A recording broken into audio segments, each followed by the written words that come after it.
The night Makina overheard the Harrington twins plotting to pay someone to carry their heir, she never imagined someone would be her, or that the price would be her body and her heart. When the pregnancy test revealed 2 pink lines and the DNA results confirmed 1 baby for each twin, a brutal legal war began. But nothing could prepare her for the devastating truth. Her own mother became the weapon to destroy her. The court's verdict didn't just decide custody. It decided whether love that shatters every rule is worth fighting for. The moment Makina heard those voices behind the library door, she knew her life was about to change forever.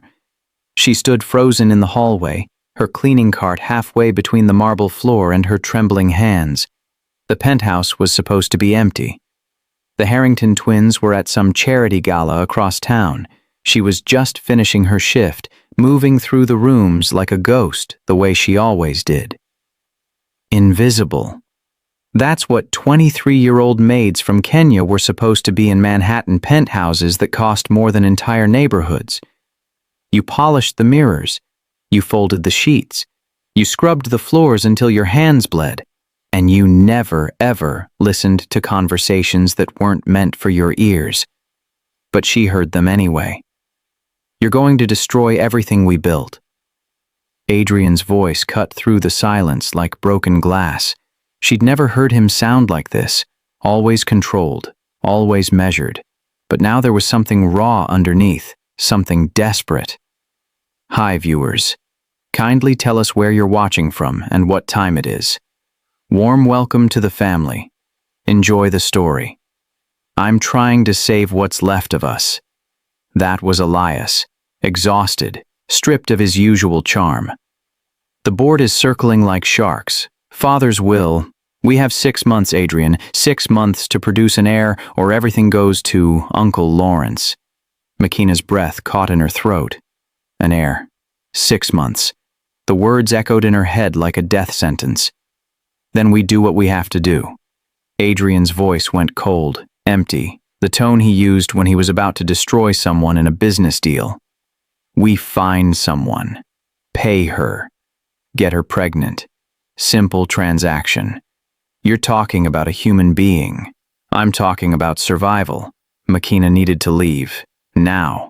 Before they discovered her. But her shoe caught the edge of the Persian rug, and the sound, barely a whisper, exploded in the tense silence like a gunshot.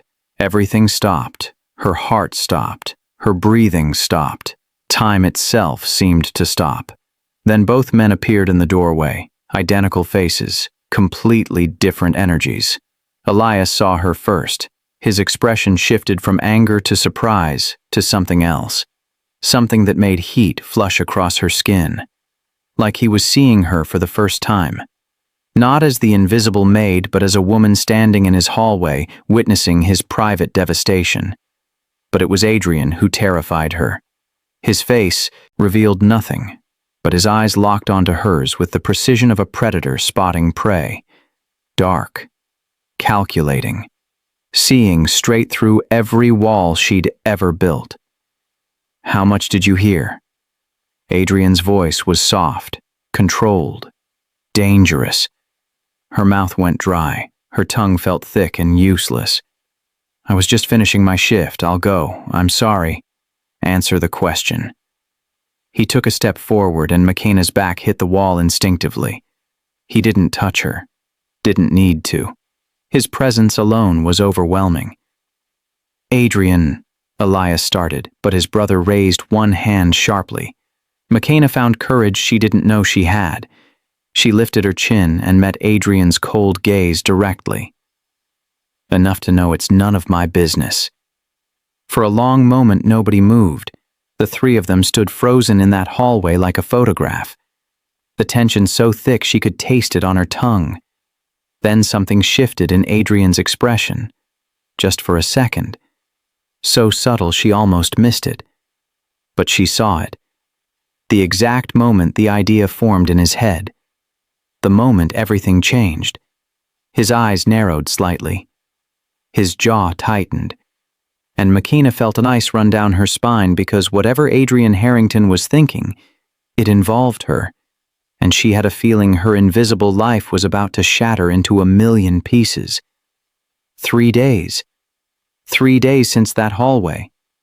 3 days since Adrian's cold stare burned a hole through her chest. 3 days of pretending nothing had changed, but everything had changed. Makina scrubbed the same bathroom counter for the 3rd time, her hands shaking. She couldn't stop replaying that moment. The way Adrian had looked at her, like she'd transformed from invisible to essential in the span of a heartbeat. Her phone buzzed in her pocket. An email. From Adrian's assistant. Subject line. Urgent meeting required. Mr. Adrian Harrington requests your presence in his office. 40th floor. 2 p.m. today. Do not be late. The bathroom suddenly felt too small. Too hot. Her coffee turned to acid in her stomach. Rosa, the head housekeeper, found her staring at her phone. You okay, girl? You look like you've seen a ghost. I'm fine. The lie tasted bitter, but she wasn't fine. And by 1:55 p.m., standing outside Adrian's office on the 40th floor, she knew her life was about to split into before and after. His assistant waved her through without a word. The office was massive. Floor-to-ceiling windows overlooking Manhattan like a kingdom. Adrian stood with his back to her, hands in his pockets, staring out at his empire. Sit, he said without turning around. Makina stayed standing, her hands clenched at her sides. If this is about what I heard, I signed an NDA when I started. I won't tell anyone. You have my word. $5 million. The words hit her like a physical blow. Her knees went weak.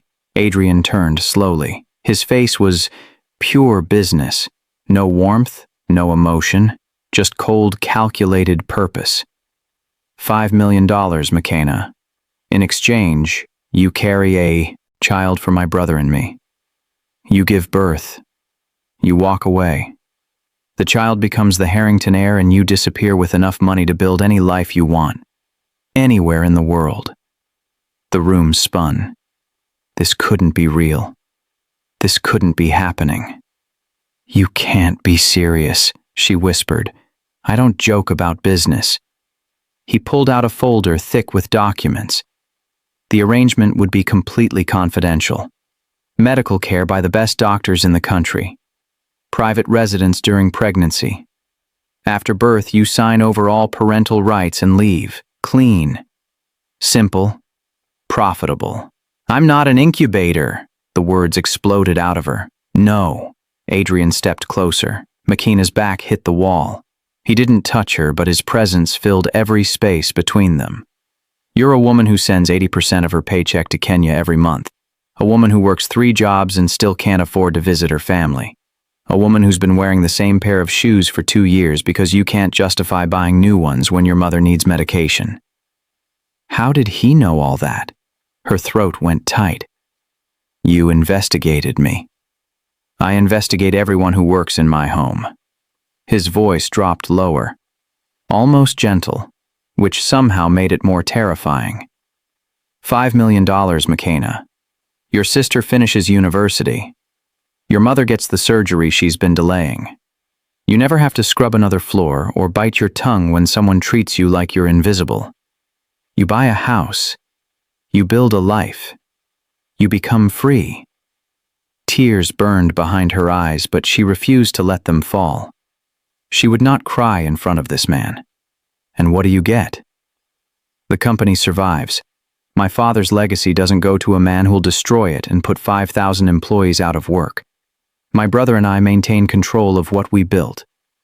Something flickered in his eyes, just for a second. Everyone wins. Except me. I lose 9 months of my life. I lose a child. You gain a future. Makina pushed past him. She needed space to breathe, to think, to process.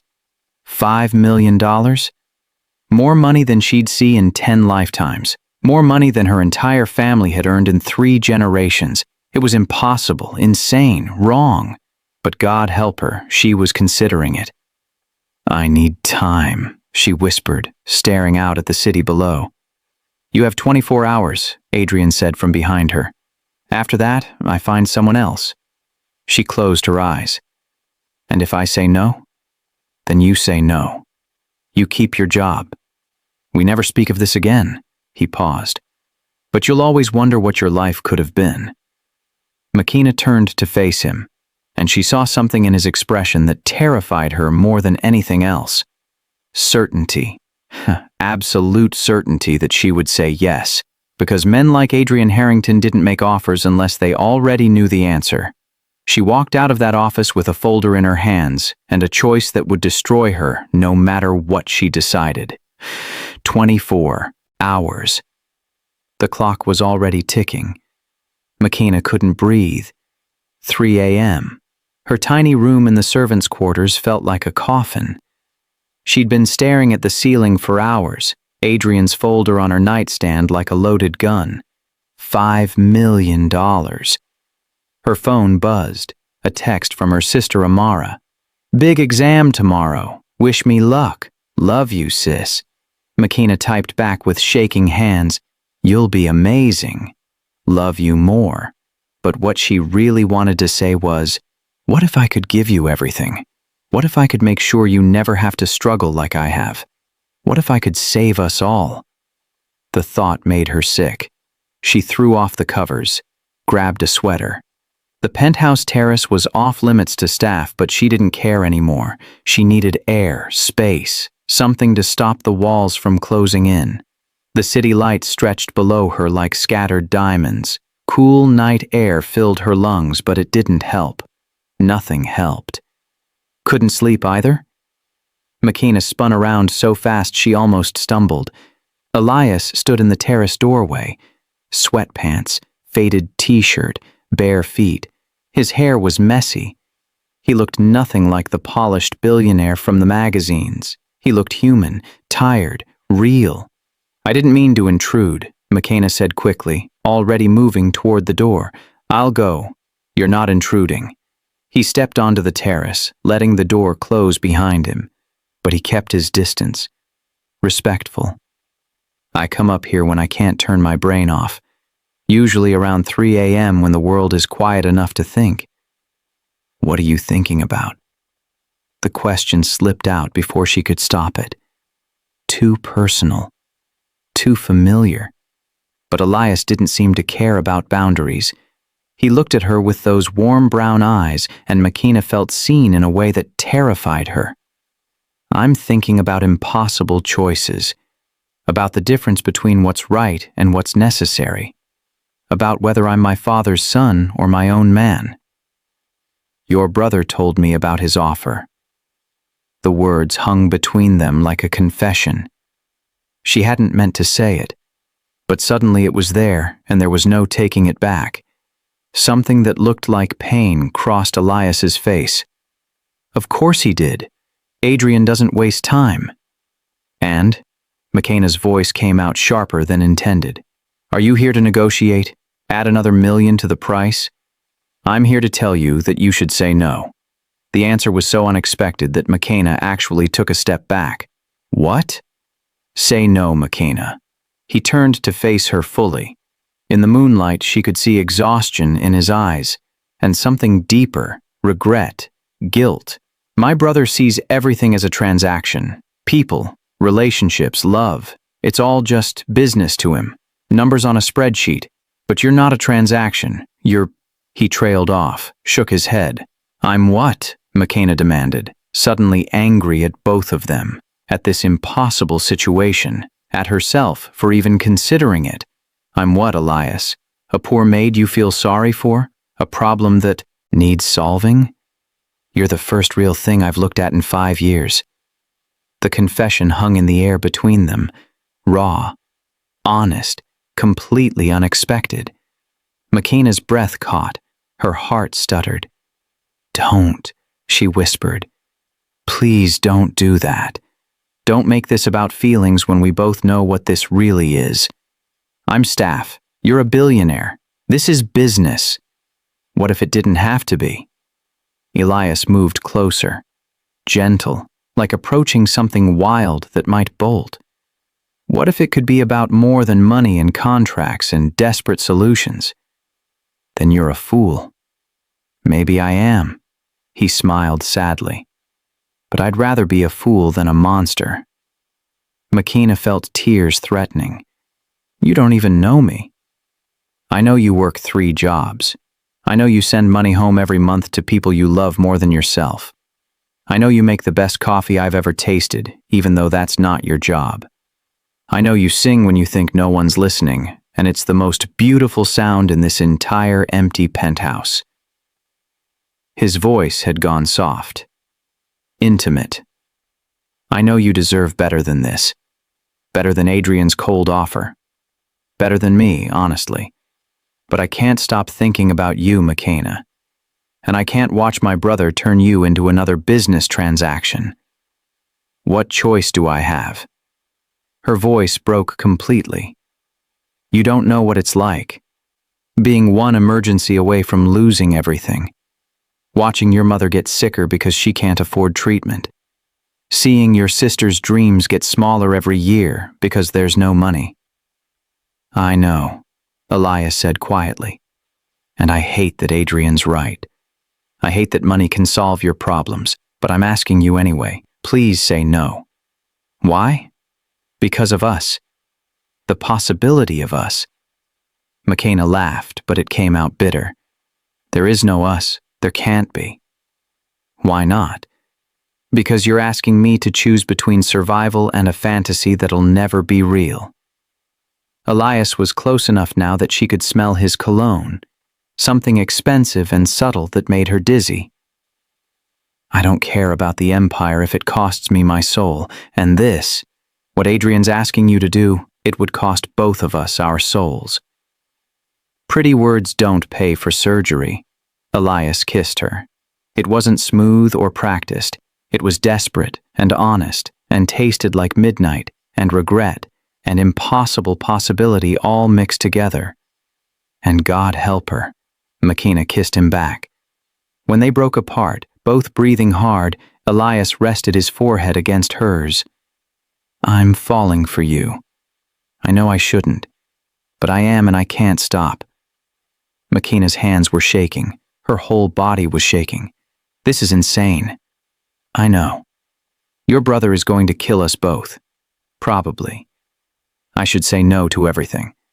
You should. But I'm not going to. Elias pulled back just enough to see her face. Hope and fear mixed in his eyes. What are you saying? McKenna took a breath. I'm saying I need to think. About all of it. About what happens next. She looked at him. Really looked at him. At this impossible man who just kissed her like she mattered. Because whatever I decide, she whispered, everything changes tomorrow. If someone offered you everything you needed but asked for your soul in return, what would you choose? Some of us never get to choose at all. This is insane. Grace Chen flipped through the contract for the 3rd time. This is absolutely insane. McKenna sat across from the lawyer in a small Brooklyn office, her coffee going cold. She'd found Grace through a late-night internet search. Reproductive rights specialist, not afraid of powerful men. But is it legal? McKenna asked. Grace looked at her over reading glasses. Legal? Yes. Ethical? That's a different question. She tapped the contract with one manicured nail. They're asking you to carry a child, sign away all parental rights, maintain complete confidentiality, and disappear after birth. For $5 million. $5 million I need. Nobody needs money this badly, honey. My mother does. My sister does. McKenna's voice was steady. She'd done her crying. What are the risks? Grace removed her glasses. If they don't pay, you'd have a hard time enforcing it because the whole thing is built on secrecy. If you change your mind about giving up the baby, you lose everything plus owe damages. If something goes wrong medically, their responsibility is capped. What about them? What are their risks? That you go public, that you fight for custody, that this blows up in their faces. Grace leaned forward. But here's the thing. They have lawyers. Teams of lawyers. Money and power and resources. You have me in a cleaning cart. The power dynamic is completely skewed. So what do? Grace picked up a red pen. We negotiate. We add clauses that protect you.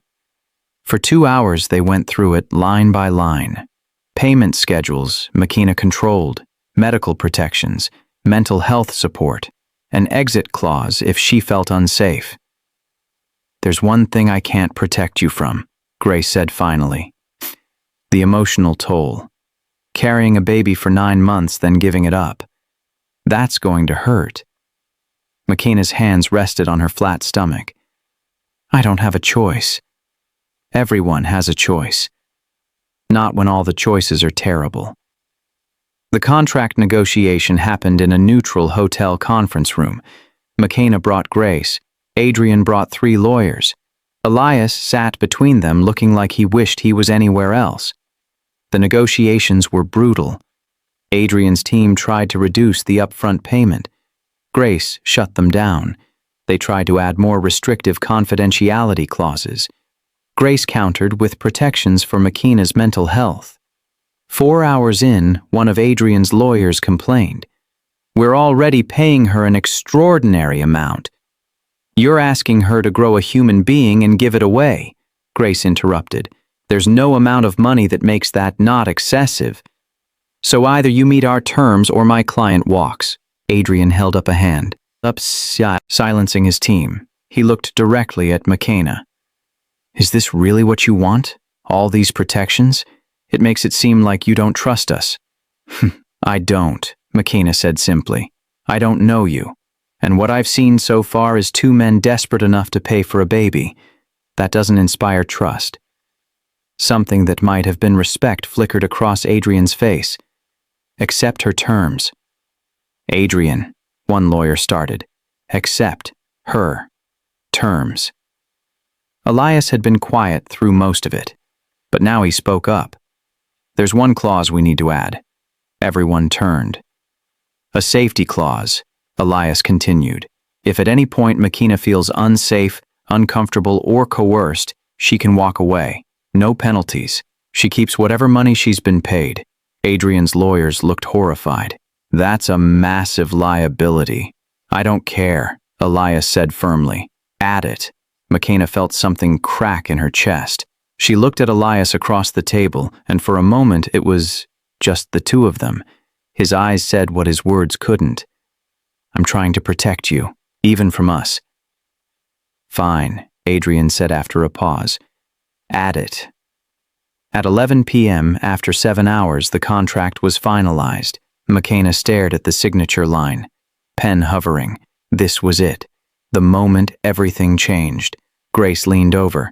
You can still say no. But McKenna thought about her mother, her sister, the life she could give them, the freedom she could buy. She signed. The pen scratched against paper, and with that sound, McKenna Johnson became something else entirely. A woman who'd made an impossible choice.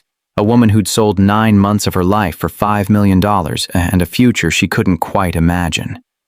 Adrian signed next. Then Elias, his hand shaking slightly. It's done, Adrian said. Your first payment transfers tomorrow. $2.5 million. The rest after delivery. McKenna nodded, feeling numb. We'll need to begin soon, Adrian continued. Business-like now. The doctor will establish a baseline. Not tonight, Elias interrupted. He stood abruptly. We've done enough tonight. Adrian looked like he wanted to argue, but something in his brother's expression stopped him. Fine. Tomorrow then. Grace walked McKenna out. In the hotel lobby, she pressed a business card into her hand. If anything feels wrong, you call me. Day or night? I will. I mean it, McKenna. These men seem civilized now, but money and power change people. You're not just an employee anymore. You're carrying their future. That makes you valuable, but it also makes you vulnerable. McKenna pocketed the card. On the subway home, her phone buzzed. Unknown number. Are you okay? Elias. He'd gotten her personal number somehow. She typed back, I'm fine. Don't worry about me. His response came immediately. Too late. I'm already worried. She didn't respond. Because what could she say? That she was terrified? That she'd just signed away 9 months and possibly a piece of her soul? Instead, she stared at her reflection in the dark subway window. The contract was signed. The money would hit her account tomorrow. It was done. And now, there was no going back. The knock came at 10 p.m. McKenna sat on the edge of her bed in the private suite they'd moved her to. No longer the servants' quarters. Now she lived on the residential floor, closer to them. A cage made of silk. She knew what the knock meant. The doctor had confirmed her fertility window. The contract was signed. It was time. She opened the door.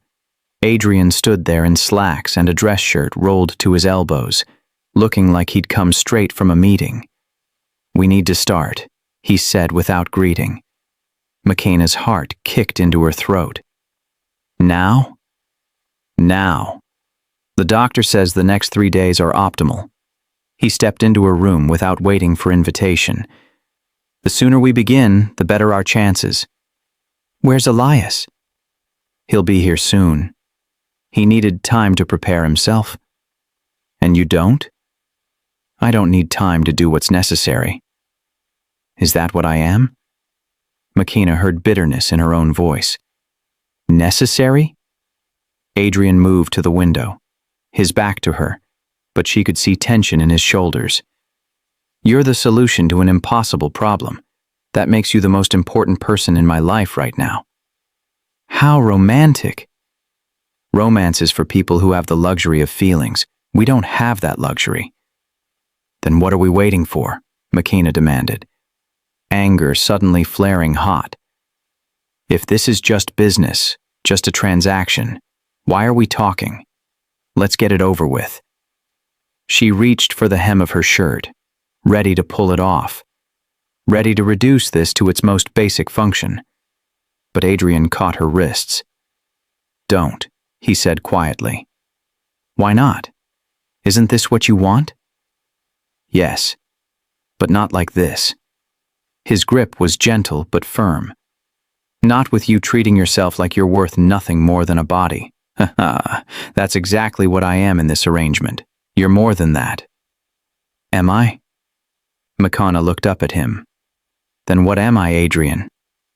He stared at her for a long moment, then released her wrists and stepped back, creating distance. You're a woman who made a choice to save her family. There's no shame in that. Tell that to the voice in my head. Adrian was quiet.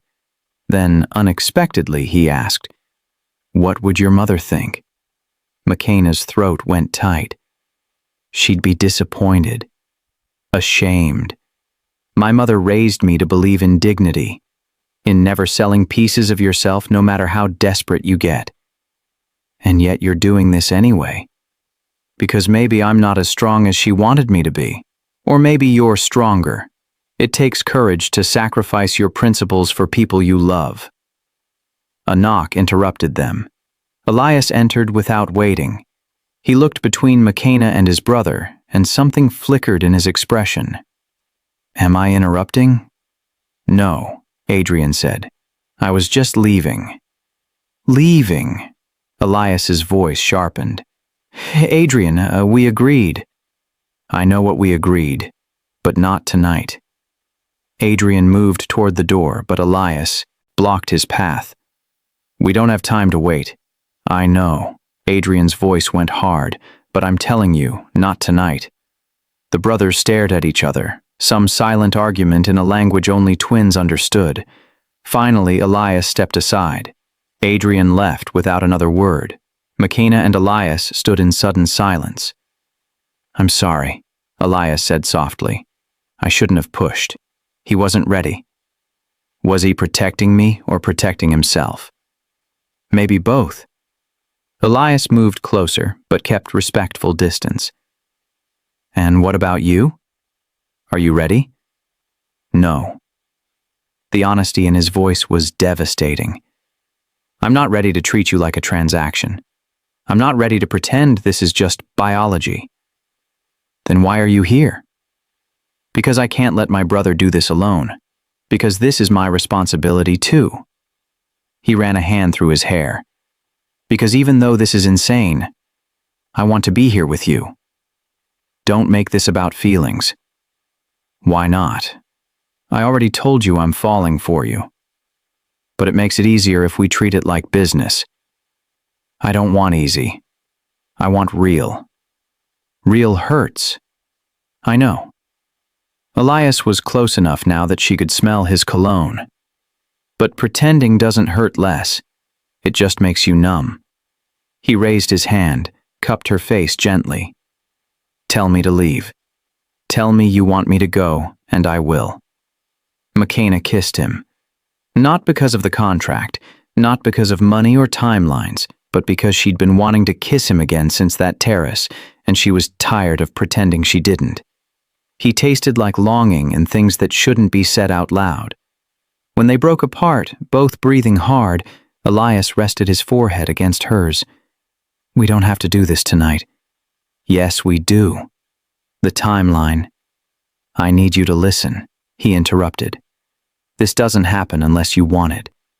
Not because of contracts or money, because you want it. I want my family to be safe. That's not what I'm asking. I'm asking if you want this, me, right now. The question hung between them, honest, raw, impossible to avoid. Did she want this? McKenna thought about all the reasons she should say no, but then she thought about the way Elias had added a safety clause, the way he looked at her like she was more than invisible, the way his kiss made her feel seen. Yes, she whispered. I want you. What happened next was gentle, patient. He treated her like she was precious rather than purchased.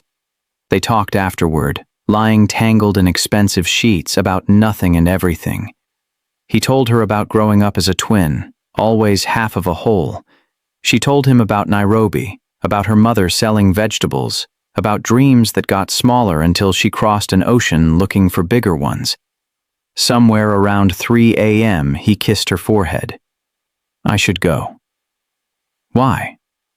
Because if I stay, I'll want to pretend this is real. And that's not fair to either of us. So he left. And McKenna fell asleep alone. Morning came with sunlight through expensive curtains and an empty bed. A knock pulled her from sleep. She wrapped herself in a robe before opening the door. It wasn't Elias. Adrian stood there with a tray, coffee and pastries, looking impossibly composed in his morning suit. He set the tray down without ceremony. We need to talk, he said. How many women sell pieces of themselves just to save the people they love? If this feels wrong, maybe it's because the world made it necessary. Last night was supposed to involve both of us. Adrian's voice was neutral, but his eyes held something harder. That was the arrangement. McKenna pulled the robe tighter. Your brother and I, it just happened.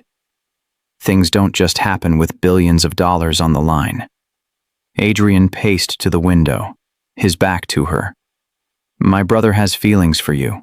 That complicates things. And you don't have feelings?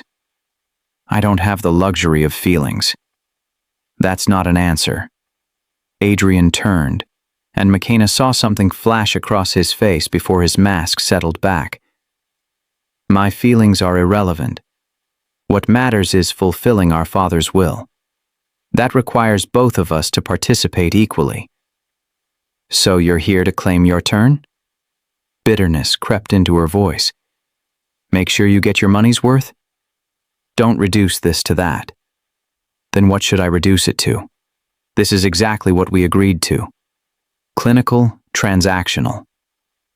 Except feelings are involved now. Adrian crossed back to her. His presence filled the space. My brother is falling in love with you. Maybe already has. That wasn't part of the plan. Plans change. Not good ones. He sat on the edge of her bed. The intimacy of the gesture, this cold man sitting on rumpled sheets where she'd just spent the night with his brother, made her breath catch. I need to know something. Last night with Elias. Was that the arrangement? Or was that real? The question was too honest, too vulnerable, too human. Why does it matter? McKenna asked softly. Because if it was real, we have a problem. If my brother is developing genuine feelings, if you're developing genuine feelings, this arrangement becomes impossible to maintain. Feelings complicate things. They make people do irrational things. Like pay someone $5 million to have your baby? Adrian's lips twitched, almost a smile. Point taken. He studied her face like he was solving a puzzle. You didn't answer my question. I don't know the answer. I don't know what last night was. It started as the arrangement. Then somewhere in the middle it became something else. That's what I was afraid of. You're afraid of feelings? I'm afraid of what feelings do to people. They make us vulnerable. They cloud judgment and lead to mistakes. Is that why you've turned yourself into a machine? To avoid pain. The admission came out quiet, raw, like he hadn't meant to say it out loud. McKenna stared at him. This was the first real thing Adrian had ever said to her. What hurt you? She asked gently. That's not relevant. Adrian stood abruptly, distance slamming back. The point is, we have an arrangement, a timeline, and last night put us behind. So what do you want? An apology? A schedule? I want to know if you can keep your feelings separate, if you can treat this as what it is, a means to an end, without getting tangled in my brother's romantic idealism. Can you? McKenna countered. Keep your feelings separate? Or do you even have feelings to separate? Everyone has feelings, McKenna. Some of us are just better at controlling them, or better at lying to ourselves. They stared at each other, and McKenna saw something shift in his expression, something that looked almost like respect. You're not what I expected, he said finally. What did you expect? Someone easier to categorize. He moved toward the door but paused. For what it's worth, I understand why my brother is drawn to you. You're stronger than you look. That's dangerous. Dangerous how? Because it makes me want to... He stopped, shook his head. Never mind. Doctor's appointment this afternoon. Car picks you up at 1:45. And then what? Adrian looked back at her. And then we proceed with the arrangement, as agreed, both of us. He left before she could respond. McKenna sat in the empty room, coffee going cold. Adrian Harrington had just admitted to wanting something. He hadn't finished the sentence, but the implication hung in the air. Because it makes me want to... Want what? Her phone buzzed. Elias. Last night meant something to me. I hope it meant something to you too. Another message appeared. Unknown number she recognized as Adrian. Doctor's appointment at 2 p.m. Don't be late. Two brothers, two completely different approaches. Two men she was somehow tangled with. That evening at 8 p.m., McKenna stood in her room watching the clock. Adrian had said he'd come tonight. No romance, no pretense, just fulfilling a contract. But when the knock came, it wasn't Adrian alone. Both brothers stood in her doorway. What's going on? Confusion and something else flooded through her. Elias spoke first. We talked. After the appointment, Adrian and I had a long conversation about how this needs to work. And her heart was racing. Adrian stepped forward, and we decided that if we're doing this, if we're asking you to carry our child, we need to be honest about what this is. Not a transaction, something more complex. I don't understand. We both want you, Elias said simply. Not just as the mother of our heir. We want you, McKenna. Both of us. Her breath caught. That's not... We agreed this was business. We lied, Adrian said. Or at least I lied to myself. But I'm done lying. The air felt electric. Dangerous. So what are you proposing? Her voice barely above a whisper. Elias met her eyes. That we stop pretending. That we acknowledge this arrangement has become something none of us expected. And tonight, She looked between them. What happens tonight? Tonight, Adrian said, his voice low and intense. You choose who you want, how this happens. We follow your lead. I can't choose. McKenna looked at both brothers standing in her doorway. Identical faces, completely different energies, and felt the weight of an impossible decision crushing her chest. Then don't, Elias said softly. Adrian's eyes sharpened. What are you suggesting? I'm suggesting we stop making this harder than it needs to be. Elias moved into the room. Adrian followed, closing the door behind them. The contract requires both of us. The arrangement requires both of us. Maybe that's exactly what needs to happen. McKenna's pulse was racing. You're saying? I'm saying we're twins. We've shared everything our entire lives, every responsibility, every decision, every burden.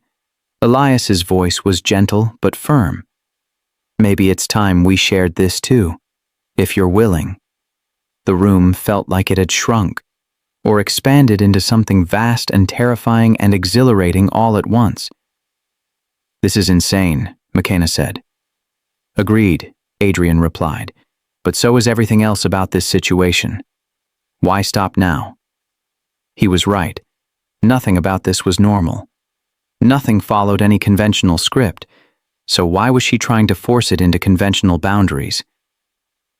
I need you both to understand something.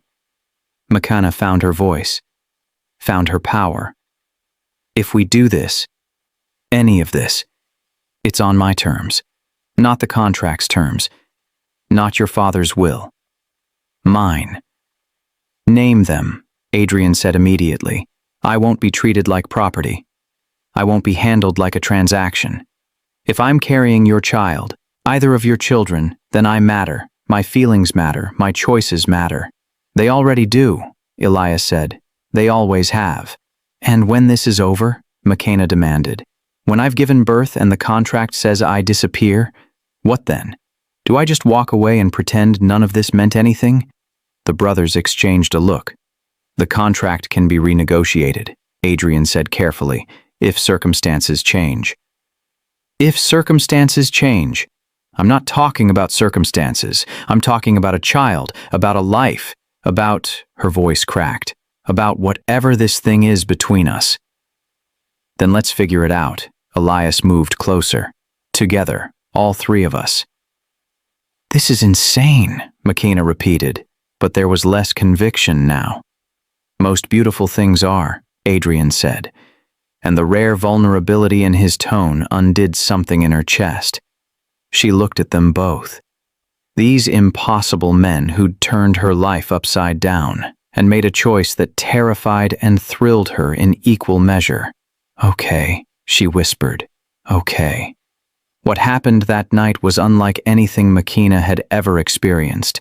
There was tenderness from Elias, intensity from Adrian, and somehow it worked. Somehow the three of them found a rhythm that felt less like an arrangement and more like something she didn't have words for. Afterward, lying between them in the massive bed, McKenna felt tears slip down her face. Did we hurt you? Elias asked immediately, concern flooding his voice.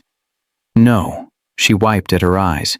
I don't understand what's happening, what we're doing, what any of this means.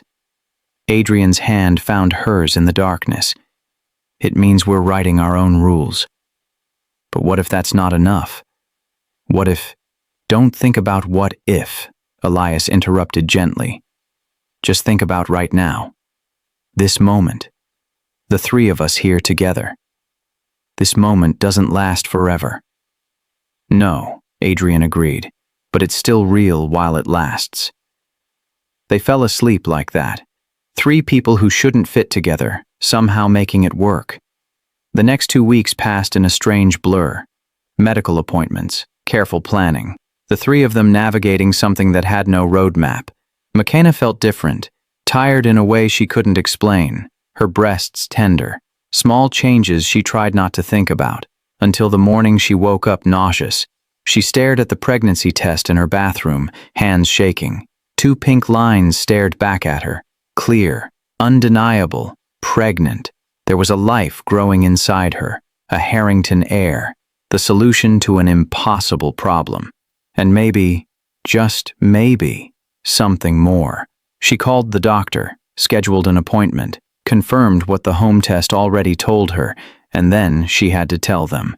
She found Adrian and Elias in Adrian's office, deep in conversation about something that probably involved millions of dollars. They both looked up when she entered. "McKenna?" Elias stood immediately. "What's wrong?" "You look—" "I'm pregnant." The words dropped into the room like stones into still water. Silence crashed down. Heavy. Absolute. Elias's face transformed. Joy. Relief. Disbelief all chasing across his features. Adrian remained seated, but his hands gripped the desk edge. White knuckles. Controlled emotion. "The doctor confirmed?" Adrian's voice was careful. "Blood test and ultrasound. 3 weeks along." She held out the picture. A tiny blob on grainy film. "That's your baby." Elias crossed to her, took the image with shaking hands. He stared at it like it was the most precious thing he'd ever seen. "Our baby. Jesus Christ, we're going to be fathers." Adrian stood finally, moved around the desk with that controlled grace. He looked at the ultrasound over his brother's shoulder, and something shifted in his expression. Something soft and vulnerable McKenna had never seen before. "It worked," he said quietly. "It actually worked." "Did you doubt it would?" McKenna asked. "I doubted everything about this plan." Adrian's eyes met hers, including whether we deserved for it to work. When love doesn't fit the rules, do you break the rules or break your heart? Most people never have the courage to choose. "How are you feeling?" Adrian's question cut through McKenna's spinning thoughts.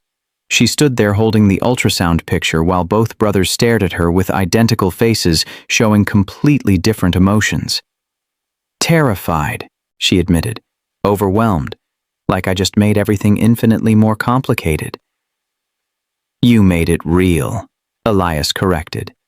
He set the ultrasound down and pulled her into a hug. "Thank you.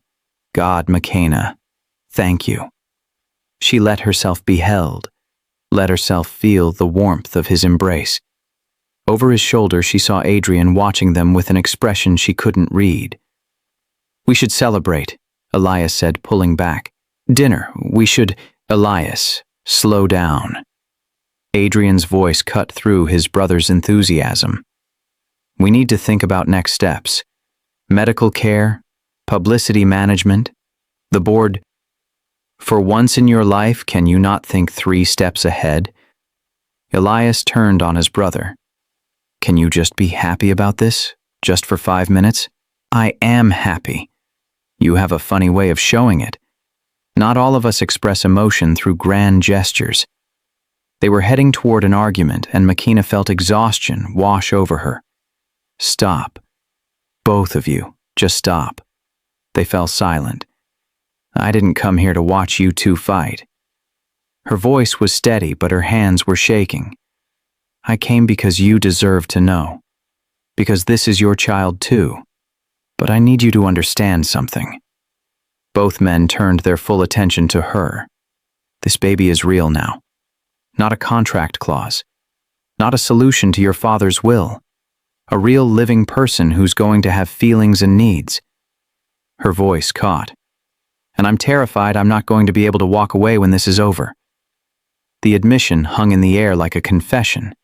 Elias spoke first. "Then don't." "What?" "Don't walk away. Stay. Help us raise this child." He looked at his brother. "That's what you want too, isn't it, Adrian? For McKenna to stay?" Adrian's jaw tightened. "The contract." "Screw the contract!" Elias's voice rose. "We're talking about a child, about a family, about something more important than legal documents. Legal documents are what protect everyone involved. Legal documents are what you hide behind so you don't have to admit you want her to stay. Enough, McKenna's shout cut through their argument. I can't think about staying or leaving right now. I can barely process being pregnant, so can we just... Tears threatened. Can we just take this one day at a time? Elias's expression softened immediately. Of course. I'm sorry. We're being idiots. Speak for yourself, Adrian muttered, but there was no real heat in it. I need to lie down, McKenna said. Everything's spinning. She left before either could protest. Back in her suite, she sank onto the bed, hand resting on her still flat stomach. There was a life inside her, a Harrington heir, a child she'd agreed to give up, a piece of two men she was dangerously close to loving. Her phone buzzed 3 days later. Unknown number. She answered cautiously. Ms. Johnson? A man's voice, cold, professional. This is Richard Whitmore. I represent Lawrence Harrington. We need to discuss your arrangement with my client's nephews. Ice flooded her veins. I have nothing to say to you. I think you do. We're prepared to challenge the legitimacy of this pregnancy in court. We have evidence suggesting coercion, financial manipulation. We're building a case that could invalidate the entire arrangement. You can't do that. We can, and we will, unless you cooperate. His voice dropped. Walk away now, Ms. Johnson. Take a settlement. Disappear, or we'll destroy you in court. Your reputation, your visa status, your family back in Kenya. All of it. The line went dead. McKenna sat there trembling, staring at her phone. This was just the beginning. She could feel it. The Empire was about to fight back. That evening, she told Adrian and Elias about the call. They listened in silence, their expressions darkening with every word. They're threatening you, Elias said when she finished. His voice was tight with rage. Of course they are, Adrian replied. His tone was cold, controlled. We're threatening their inheritance. They're going to fight. So what do? We fight harder. Adrian stood. We document everything. We strengthen the contract. We prepare for war. Or, McKenna said softly, I walk away. I take the money and disappear, just like they said. Maybe that's easier for everyone. Both brothers turned to her with identical expressions of shock. You can't be serious, Elias said. Why not? It's what I agreed to. That was before. Elias stopped. Before what? McKenna demanded. Before feelings got involved? That doesn't change the facts. I'm a maid who got pregnant by billionaire twins. How does that story play in court? It plays like the truth, Adrian said firmly. Two men who needed an heir and found a woman brave enough to help them. And when they dig into why I signed, when they find out about my debts, my desperation, her voice cracked. It plays like everything they're accusing us of. Then we fight that narrative. Elias moved to her, took her hands. We tell our story, the real one. What story is that? That 3 people made an impossible choice and somehow found something real in the middle of it. That we're building a family that doesn't fit conventional boxes. That love, he stopped, the word hanging between them. McKenna looked between them. Is that what this is? Love? Elias didn't hesitate. Yes. Adrian was silent. Adrian? McKenna pressed. He met her eyes, and she saw something she'd never seen before. Fear, vulnerability, truth. Yes, he said quietly. God help us all. But yes. And in that moment, everything shifted. Again. Then we need to figure out what happens next, McKenna said, because this baby is coming, and Uncle Lawrence isn't going to stop. Neither are we, Adrian replied. Elias squeezed her hands. We fight. All 3 of us. Together. And when the baby is born? McKenna's voice was barely a whisper. What happens then? Elias looked at her with those warm eyes full of hope and determination. Then don't walk away. Stay. Dr. Kim stopped, moving the ultrasound wand. The room went silent. Makana lay on the examination table, gel cold on her swelling belly. Elias held her hand on one side. Adrian stood rigid as a statue on the other. 20 weeks, halfway through. This was supposed to be routine. "Dr. Kim?" Makina's voice was tight. "What's wrong?" "Nothing's wrong." The doctor's face had broken into a surprised smile. I need to confirm something." She moved the wand again, clicking buttons, focusing on a specific area. The monitor showed grainy black and white images of tiny humans forming inside Makina. "Yes," Dr. Kim said. "Definitely yes." "What?" all three of them demanded simultaneously. Dr. Kim turned the monitor so they could see clearly. "You're having twins." The words hung in the air like a bomb. "Twins," Makina repeated numbly. "Twins," Dr. Kim confirmed. "Fraternal, it looks like. 2 separate placentas. 2 amniotic sacs. This is quite rare, actually, especially given the circumstances." Makina stared at the screen. 2 tiny hearts beating. 2 lives. 2 babies. 1 from Elias. 1 from Adrian. It was possible. She knew that. Superfetation. Conceiving twins from different fathers within a short time frame. Rare, but possible. "Are they both healthy?" Adrian's voice was strained. "As far as I can tell, yes. We'll need more detailed scans. Genetic testing to confirm paternity if you want, but preliminary assessment shows 2 healthy fetuses developing normally." "Genetic testing," Adrian said immediately. "We'll need that."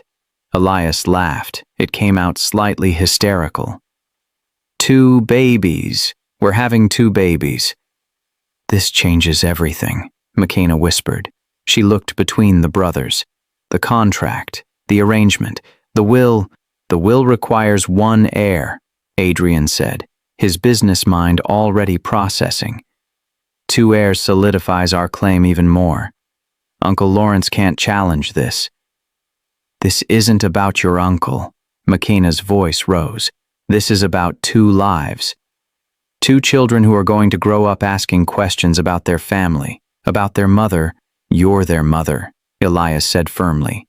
"You are, and we'll figure the rest out." "How?" "I signed a contract saying I'd walk away." "Then we tear up the contract." "It's not that simple." "It is that simple," Elias insisted. "We decide right now, all of us, that the contract doesn't matter anymore, that we're building something different." Adrian was quiet, staring at the ultrasound screen where 2 tiny humans floated in Makina's womb. "Adrian," Makina pressed, "you're the one who wrote that contract. You insisted on terms and clauses and legal protection. What do you say now?" He was silent for so long that Dr. Kim cleared her throat awkwardly and excused herself. When the door closed, Adrian finally spoke. "I say I was wrong." Makina's breath caught.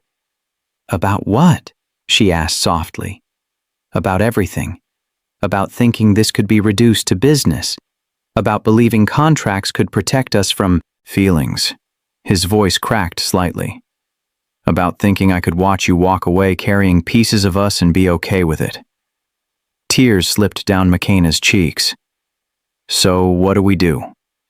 "We figure it out," Adrian said, echoing his brother's words. "Together. All of us.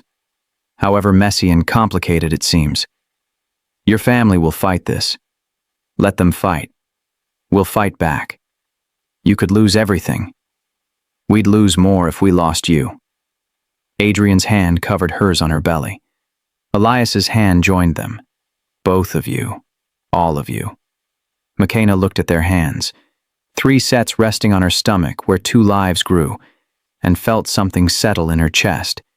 This was her family. Strange. Unconventional. Complicated beyond belief. But hers. "Okay," she whispered. "Okay. We fight." The genetic testing took 2 weeks. Results came back exactly as they'd suspected. 1 baby was Elias's, 1 was Adrian's. A boy and a girl. Makina sat with the results in her hands, trying to process the weight of it all. A son, Elias breathed, wonder in his voice. I'm going to have a son.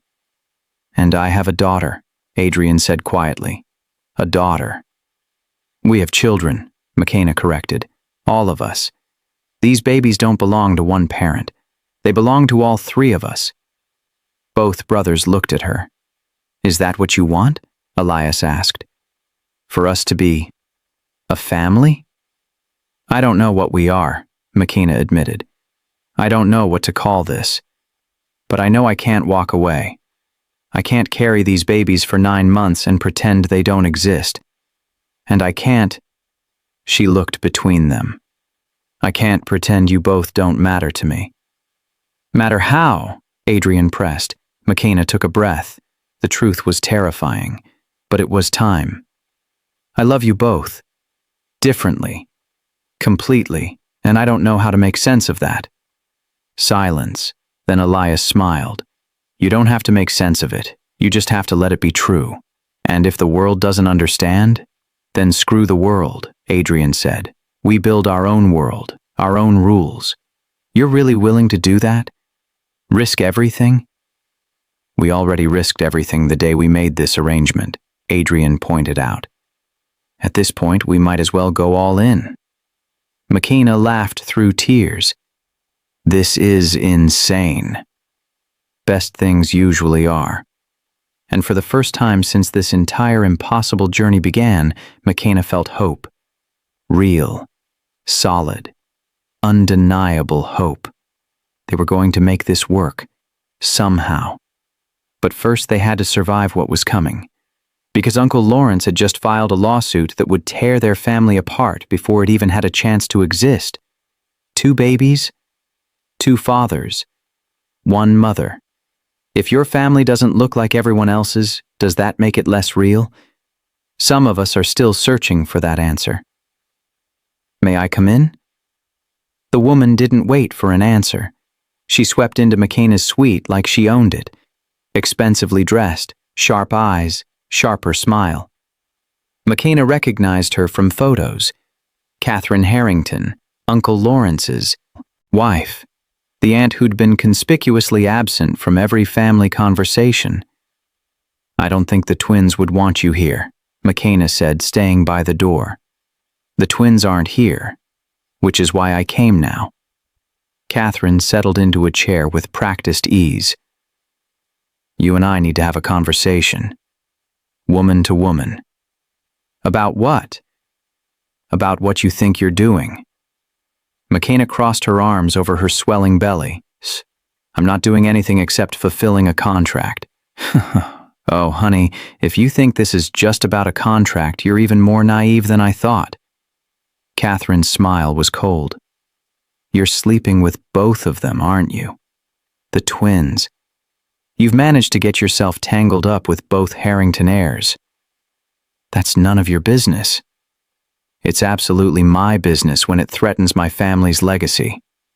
Catherine leaned forward. Let me explain something. The Harrington Empire is worth $12 billion. $12 billion. And you, a maid from Kenya, think you can just waltz in, get pregnant, and claim a piece of it? I'm not claiming anything. Contracts can be challenged, especially when they involve moral clauses. Catherine's voice went sharp. My husband and his lawyers are building a case. If we can prove you seduced both brothers, that you manipulated this situation for financial gain, then the pregnancy becomes invalid under the will's terms. McKenna felt her hands shake. I didn't seduce anyone. This was their idea.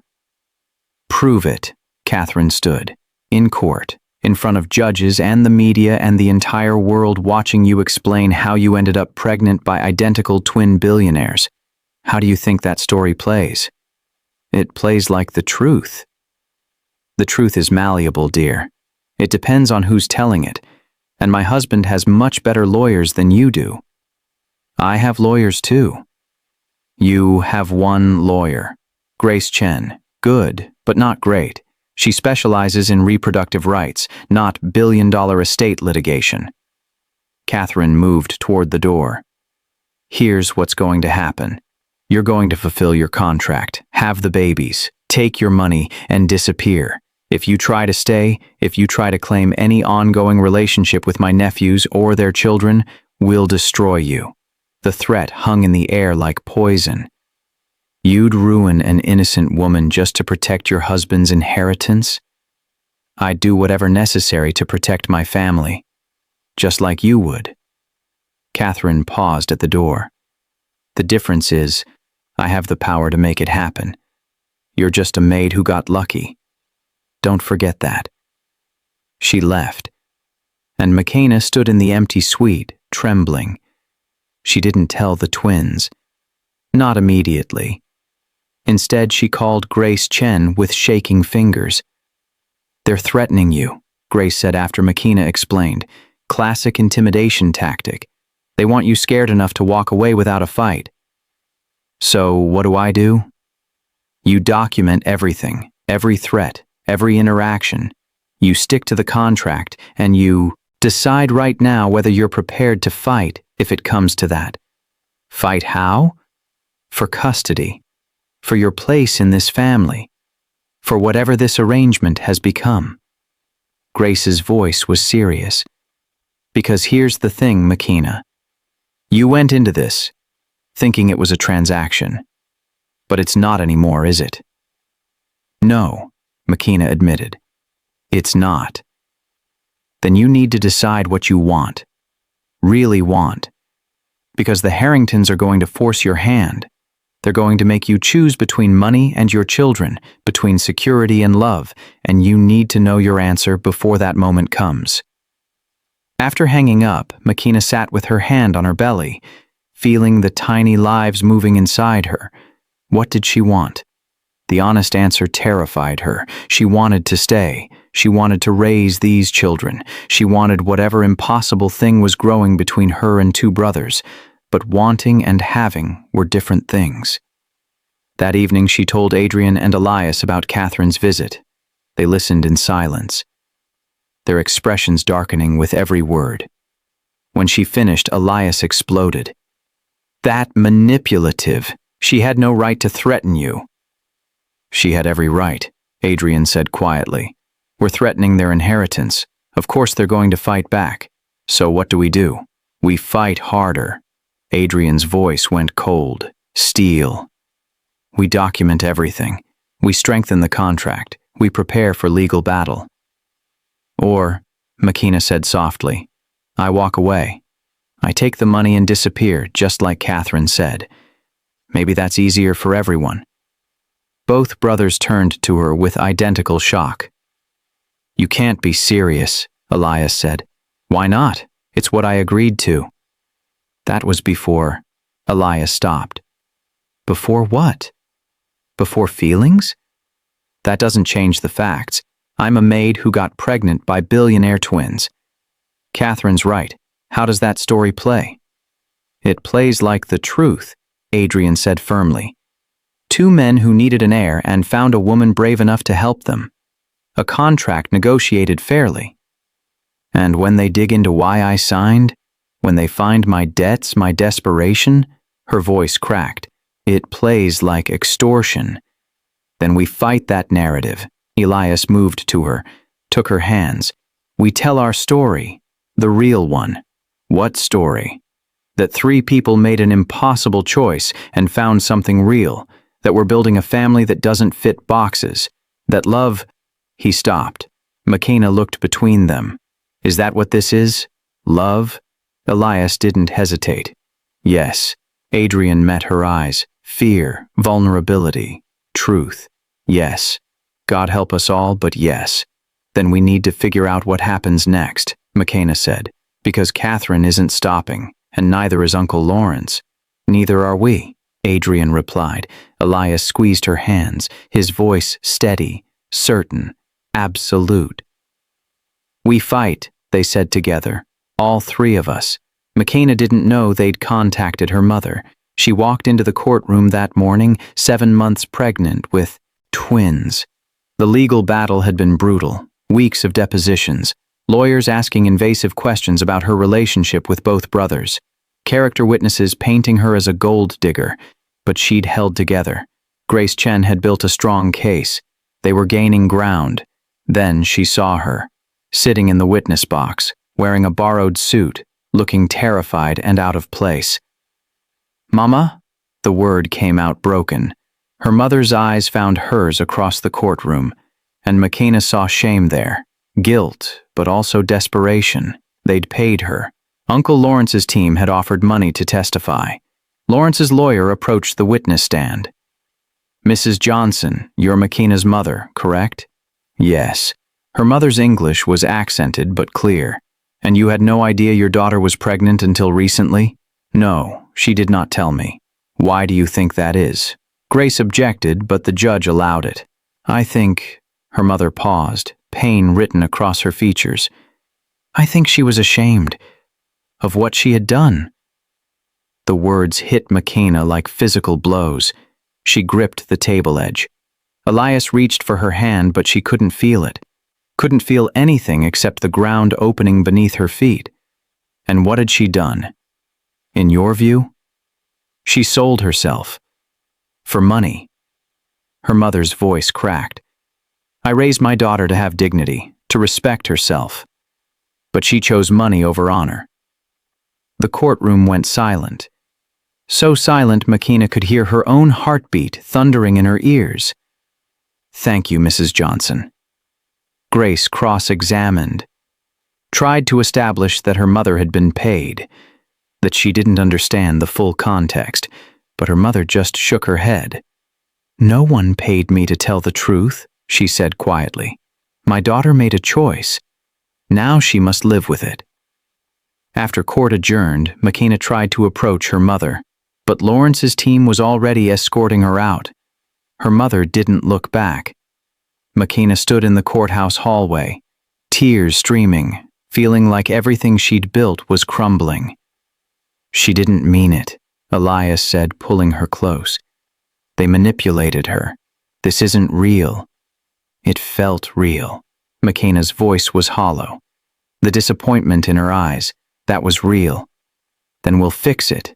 We'll talk to her. Explain." "You can't fix this, Elias. She's right. I sold myself. No matter how we dress it up, that's what I did."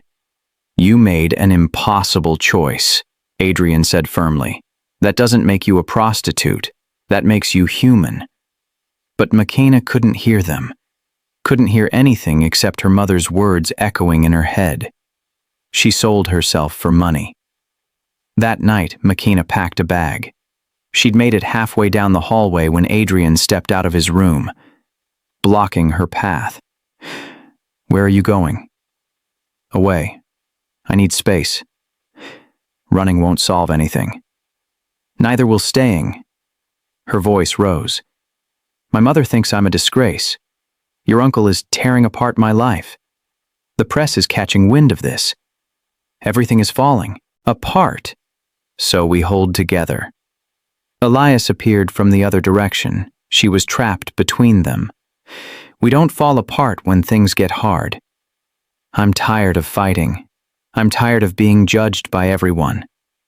Her hand went to her swelling belly.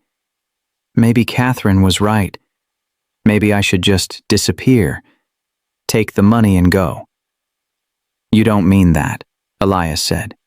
"How do you know what I mean? You don't know what it's like to have your own mother look at you with disgust. You don't know what it's like to be questioned about every intimate moment in a courtroom."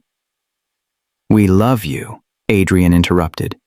Simple, direct, devastating. McKenna stopped.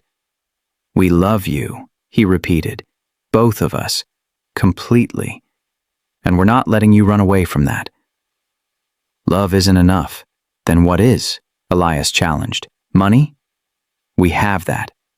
Power? We have that too. But none of it means anything without you. Without this family we're building." McKenna felt herself breaking. "I don't know if I'm strong enough for this." "You're the strongest person I know," Adrian said. "You crossed an ocean alone. You worked 3 jobs to support your family. You made an impossible choice to save them. You're carrying twins and fighting a legal battle and still standing here. If that's not strong, I don't know what is. I can't lose, McKenna whispered. If we lose this case, if they take the babies, we won't lose, Elias said firmly. We can't afford to. You can't promise that. No, but I can promise that win or lose, we face it together, all three of us. McKenna looked at them, these two men who'd turned her life upside down, and felt her resolve cracking. I'm scared, she admitted. So are we, Adrian said, but we're scared together. That makes us stronger. McKenna dropped her bag. Okay, I'll stay. Good. Elias pulled her into his arms. Adrian's arms joined them, and the three of them stood in the hallway holding each other like they were the only solid thing in a world trying to tear them apart. Maybe they were. When your own mother looks at you with shame, do you keep fighting or do you give up? Not everyone gets to choose, but everyone deserves to be seen. Ms. Johnson, you agreed to carry a child for Mr. Elias and Mr. Adrian Harrington in exchange for $5 million. Is that correct? McKenna sat in the witness box, 8 months pregnant with twins.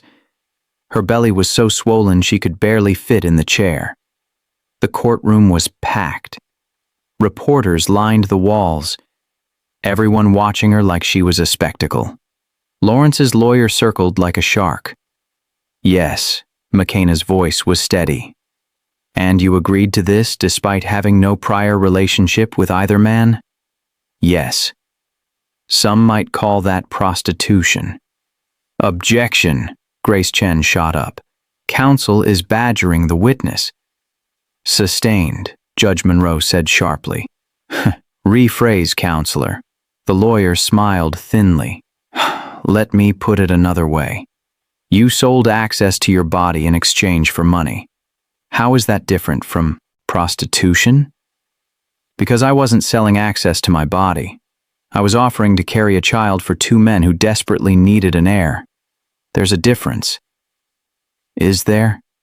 You engaged in sexual relations with both men for money. I engaged in sexual relations because that was the biological requirement to fulfill the contract, and those relations became something more. Something more? The lawyer pounced. What does that mean? McKenna took a breath. This was it. The moment of truth. It means I fell in love with them. Both of them. Murmurs rippled through the courtroom. Reporters scribbled frantically. Cameras flashed despite the judge's warnings. You fell in love with 2 men simultaneously? See, brothers, no less? Yes. And you expect this court to believe that's a legitimate basis for claiming parental rights? I expect this court to recognize that love doesn't always follow conventional paths, that families can be built in unexpected ways. Her hands rested on her belly. And that my children, these babies, don't deserve to be torn apart because their family doesn't fit into traditional boxes.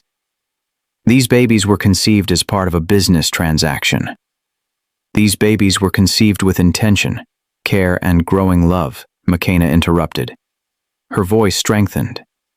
Yes, it started as an arrangement, but it became something real, something worth fighting for.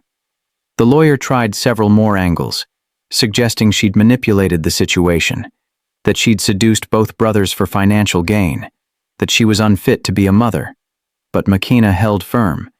She told her story honestly, the desperation that led to her decision, the complications that arose, the love that grew despite impossible odds. Ms. Johnson, your own mother testified that you sold yourself. How do you respond to that? Pain flashed across McKenna's face, but she didn't look away. My mother was scared and confused. She was offered money to say things that would hurt me. And it worked, because hearing those words from her was the most painful thing I've ever experienced. Her voice caught, but she pushed through. But I understand why she said them, because from the outside, this looks wrong. It looks like I sold myself. And maybe in some ways I did. But I did it to save the people I love, to give my sister a future, to give my mother the medical care she needed, And if loving these two men and carrying their children makes me a bad person in some people's eyes, then I'll live with that judgment. She looked directly at the jury, at the judge, at everyone watching. Because these babies? She placed both hands on her swollen belly. They're innocent. They didn't ask to be born into this situation. They didn't ask to be pawns in a legal battle or heirs to $1 billion empire. They just want to be loved. Tears streamed down her face now. And I promise you, I swear to you, they will be loved. By all three of us. Deeply. Completely. For the rest of their lives. The courtroom was silent. Not a single person moved. Even Lawrence's lawyer seemed at a loss for words. No further questions, he finally said. When Grace cross-examined, she was gentle. McKenna, do you love these children you're carrying? More than anything. Do you want to be their mother? Yes. And do you believe that Elias and Adrian Harrington will be good fathers? I know they will be. They're already the most devoted men I've ever met. No further questions. McKenna stepped down from the witness stand. Her legs were shaking. Her whole body was shaking. But she'd done it. She'd told her truth. As she walked past the gallery, she saw faces. Some judgmental. Some sympathetic. Some moved to tears. She'd won their hearts. She could feel it. But the battle wasn't over, because now it was the twins' turn to testify, and whatever they said in the next hour could either save their family or destroy it forever. Adrian was called. First, he stood from his seat beside Elias, straightened his tie, met McKenna's eyes across the courtroom, and in that look she saw everything he'd been too afraid to say out loud. This was it, the moment that would decide everything. Adrian Harrington took the stand like he was entering a boardroom, composed, controlled. Every inch the billionaire who'd built an empire on cold precision. Grace Chen approached. Mr. Harrington, can you explain the business rationale behind your arrangement with Ms. Johnson? Adrian laid it out methodically. The will's requirements, the 6-month deadline, the need for an heir to prevent the company from falling into destructive hands, 5,000 employees whose livelihoods depended on their decision. He was clinical, logical, devastating in his precision. Then Grace asked the question that changed everything. When did you realize you loved Ms. Johnson? Adrian paused. For the first time since taking the stand, his mask slipped. The night she had morning sickness at 3 a.m. His voice went softer. I heard her getting up, went to check on her, sat with her on the bathroom floor while she was miserable. She thanked me for being there, and I realized that I would sit on 1,000 bathroom floors at 3 a.m. if it meant being near her. In the gallery, McKenna felt tears slide down her face. And your brother? You share Ms. Johnson's affections. How does that work? Better than it should, Adrian admitted. My brother and I have shared everything our entire lives. This is just an extension of that. We both love her. She loves both of us. It's unconventional, but it's real. Lawrence's lawyer tried to break him, tried to paint the arrangement as sordid or mercenary, but Adrian was unshakable. He deflected every attempt with facts and honesty. Mr. Harrington, you're asking this court to validate a relationship that most people would consider immoral. I'm asking this court to recognize that families evolve, Adrian interrupted. His voice carried steel. That love doesn't always follow the rules society sets, and that two children about to be born deserve parents who will fight for them, no matter what the world thinks. When Adrian stepped down, Elias took his place.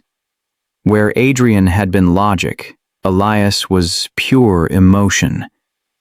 Do you love Ms. Johnson? Grace asked. I love her in a way I didn't think I was capable of loving anyone.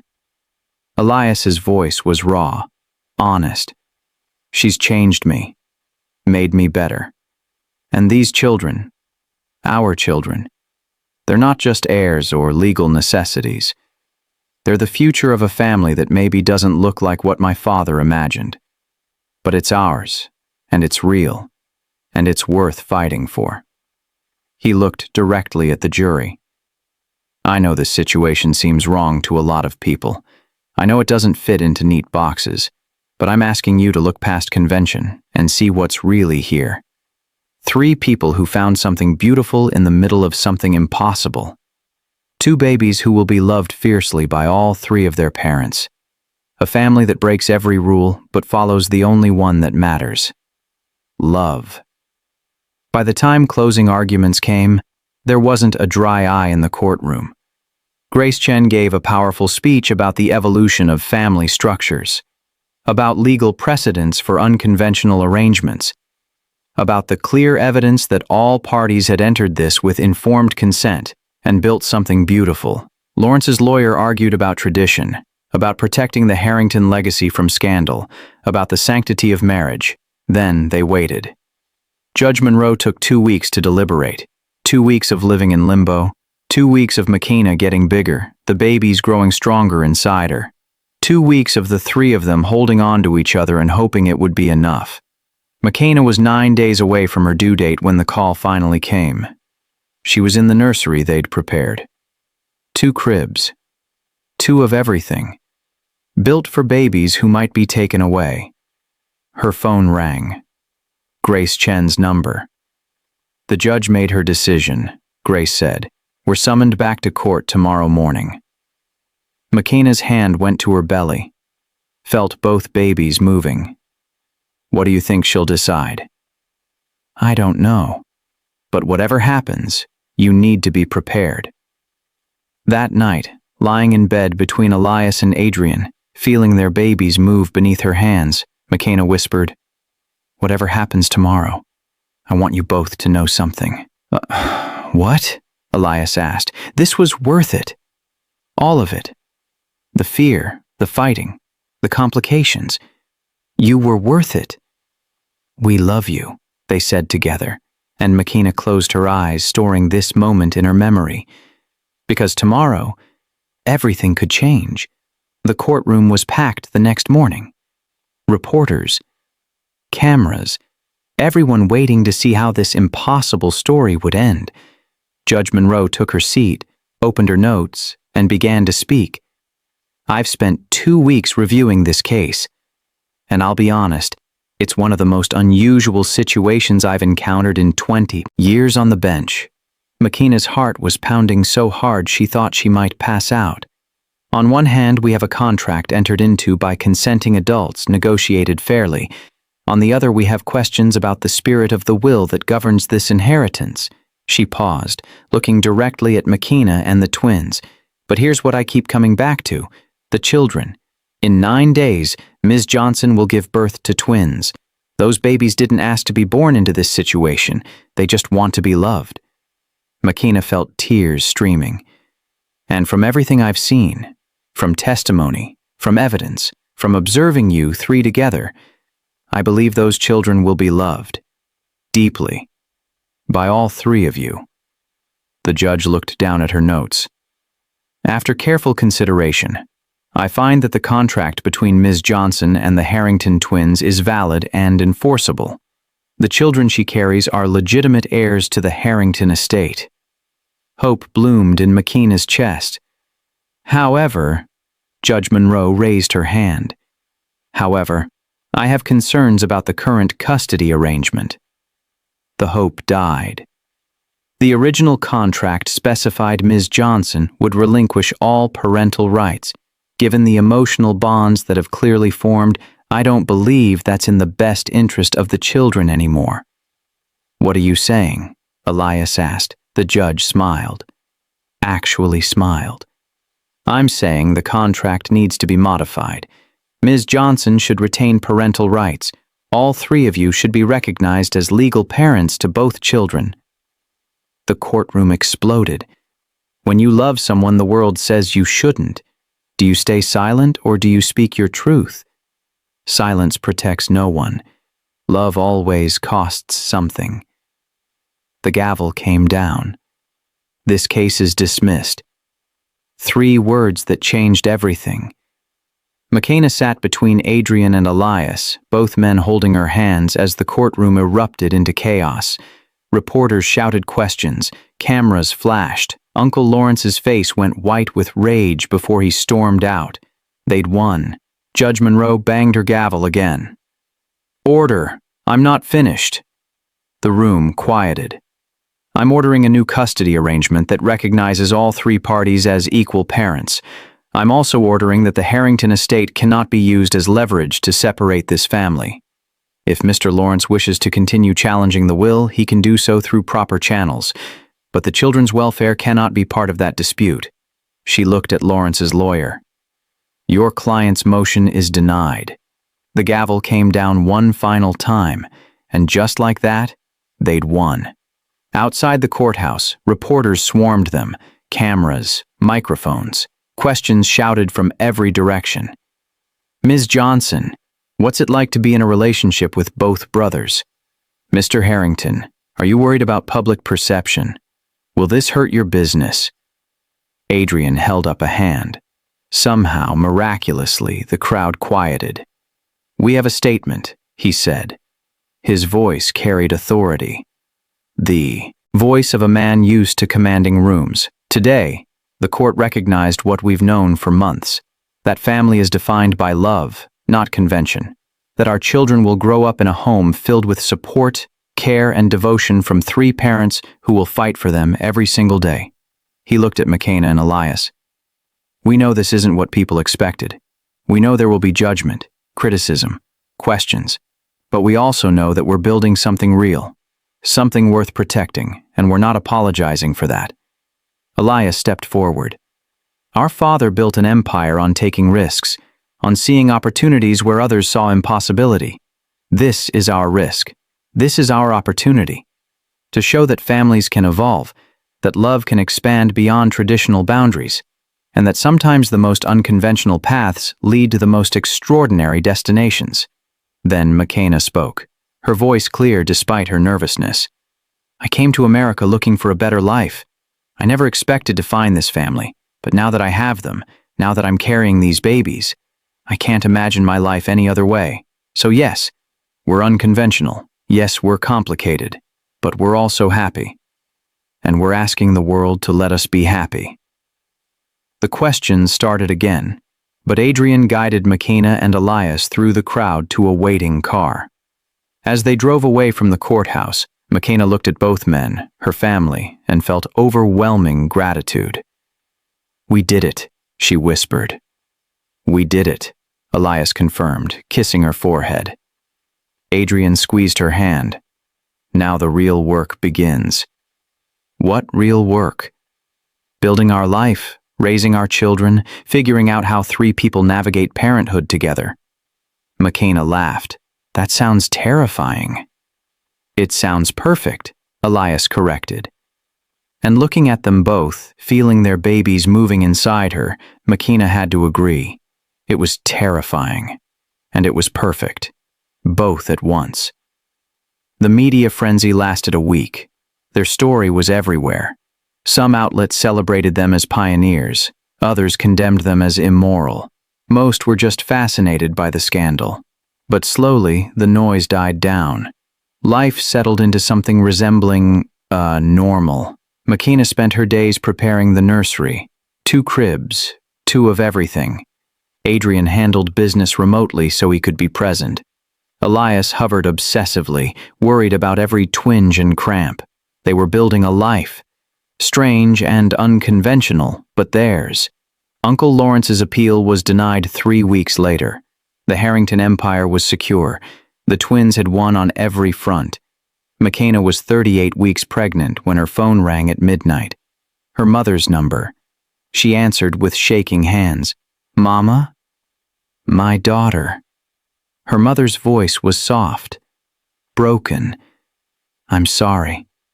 I'm so sorry for what I said in that courtroom. They offered me money and I was scared, and I thought I was protecting you, but I was just hurting you, and I'm so sorry. Mama, it's okay." "It's not okay. You are my daughter, and I should have trusted you. I should have believed in you. She was crying now. Can you forgive me? Tears streamed down Makona's face. Of course I forgive you. I want to meet them. My grandchildren. When they're born. If you'll let me. I'd love that. They talked for an hour, healing wounds that had felt permanent, building bridges across oceans. When Makina hung up, both Elias and Adrian were awake, watching her with soft expressions. She apologized, Makina said. My mother apologized. Good, Elias said. She should have. When do we meet her? Adrian asked. After the babies are born. She wants to fly here. Then we'll make it happen. 6 weeks after the verdict, on a Tuesday morning at 3 a.m., Makina woke to wetness and pain. Her water had broken. They're coming, she gasped to Elias, who was beside her instantly. It's too early, he said, panic in his voice. You're only at 37 weeks. Twins rarely make it to full term, Adrian interrupted, already on the phone with the doctor. Get dressed, we're going to the hospital. The contractions came fast, hard, stealing her breath. Both babies were coming, and everything was about to change one final time. The pain was unlike anything Makina had ever experienced. It started as dull cramping and escalated rapidly into waves that stole her breath, made her grip the sheets with white knuckles, made her feel like her body was being torn in half. Hospital corridors, bright lights, Dr. Kim's calm voice giving instructions, contractions coming faster, harder, stealing her ability to think about anything except the overwhelming need to push. You're doing great, Elias murmured, holding her hand while she squeezed hard enough to bruise. So great, Makina. Just breathe. Don't tell me to breathe, she screamed as another contraction hit. You try pushing 2 humans out of your body and… She's right, Adrian said from her other side. You should probably stop talking. Not helping, Elias hissed, but despite the chaos, despite the pain that felt like it was splitting her apart, Makina felt grounded by their presence. Both of them, her family. Okay, Makina, Dr. Kim said from between her legs. Next contraction, I need you to push, really push. I am pushing. Push harder. Makina bore down with everything she had, feeling like her body was breaking from the inside. That's it.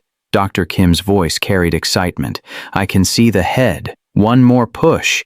Makina pushed again, and suddenly there was pressure releasing, and crying. Thin, reedy crying that was the most beautiful sound she'd ever heard. It's a boy, Dr. Kim announced, holding up a tiny, perfect human covered in blood and absolutely stunning.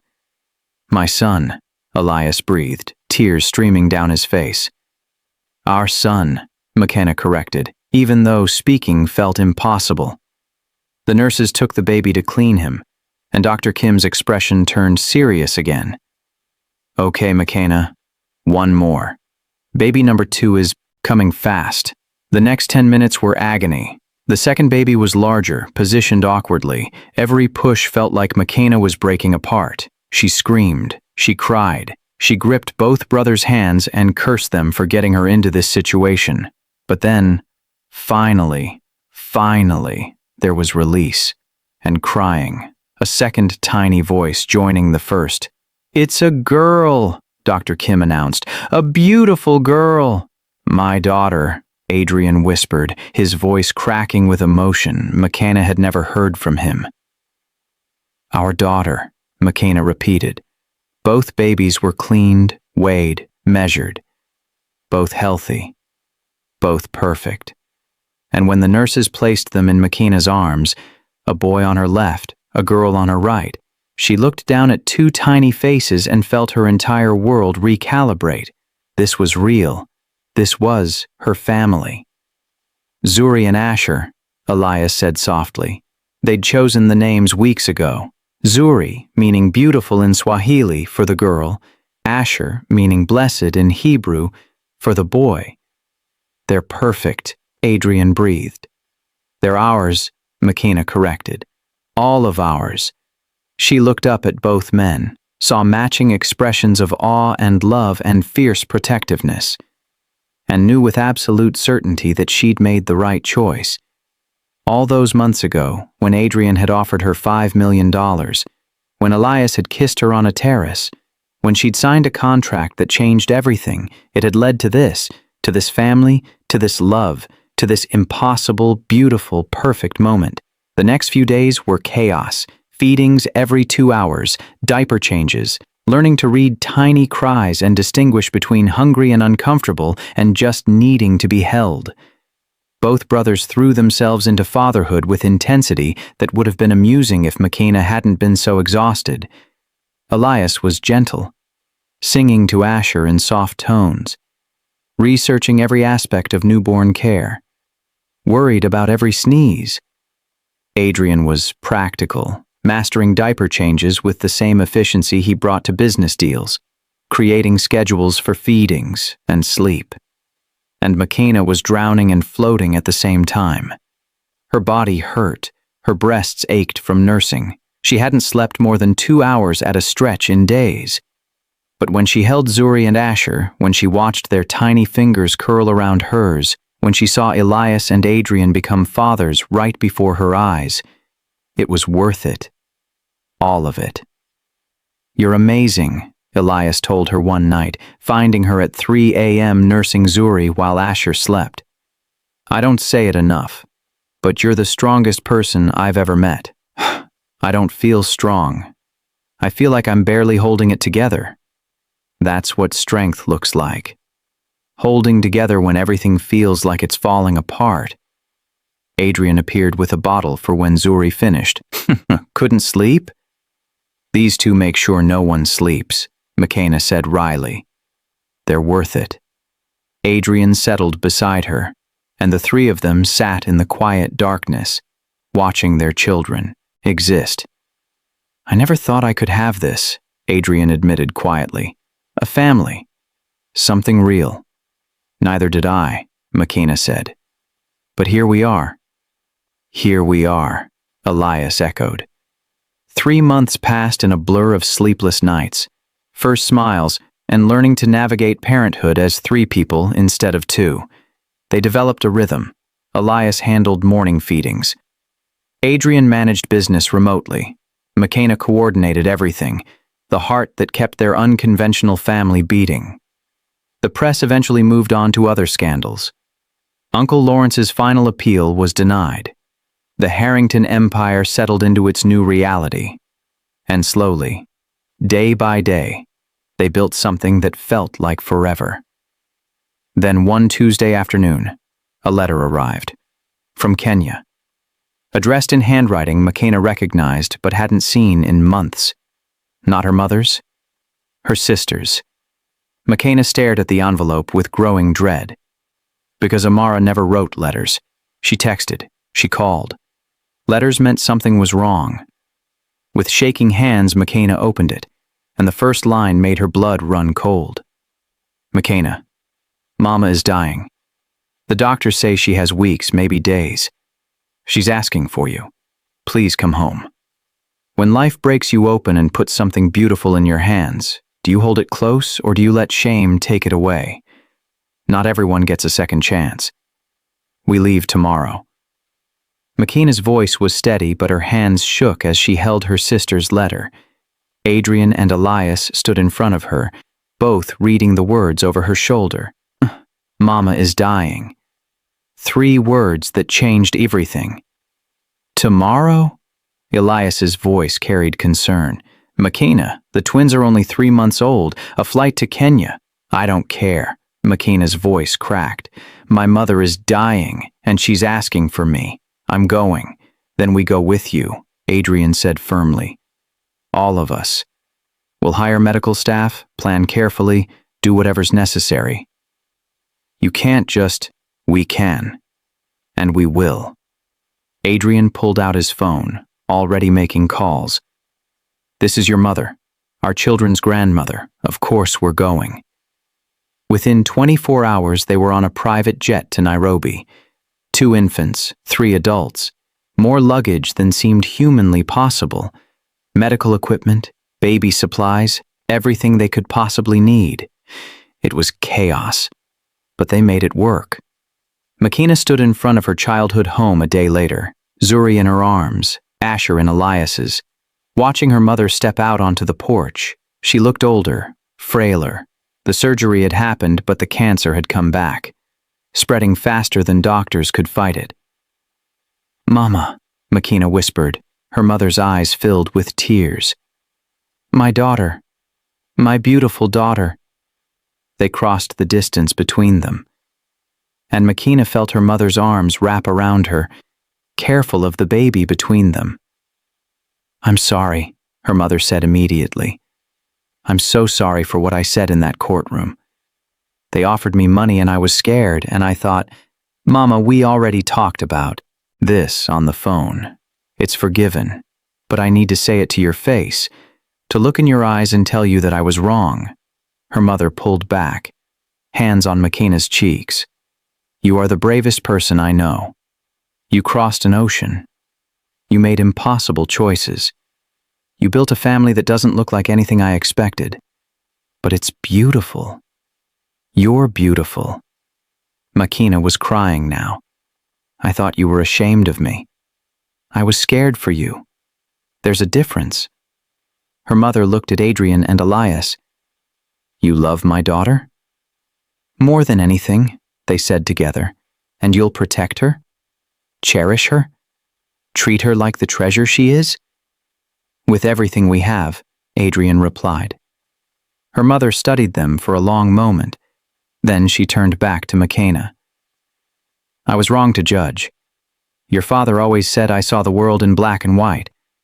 But you see in color. You always have." She looked at the babies. "May I?"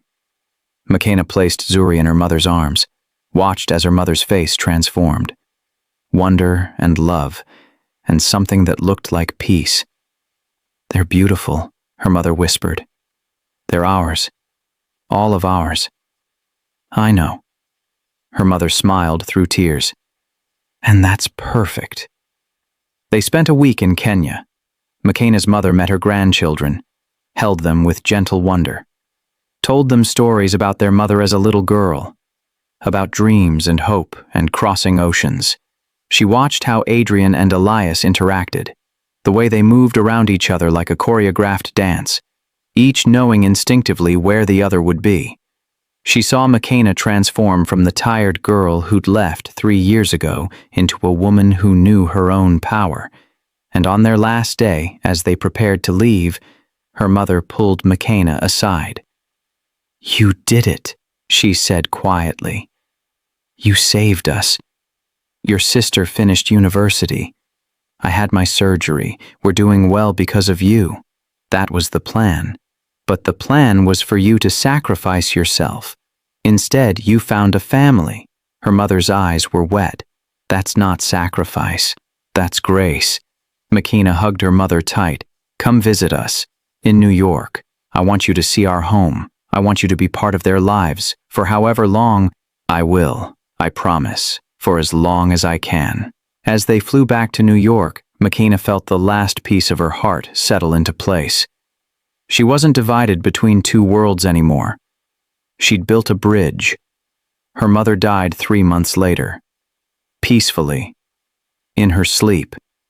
With her sister beside her. Makina flew back for the funeral. Elias and Adrian came with her. And standing at her mother's grave, Makina realized something. Her mother had seen it. In those last days in Kenya, she'd seen what Makina had been too scared to believe. That this family, strange and unconventional and impossible, was real.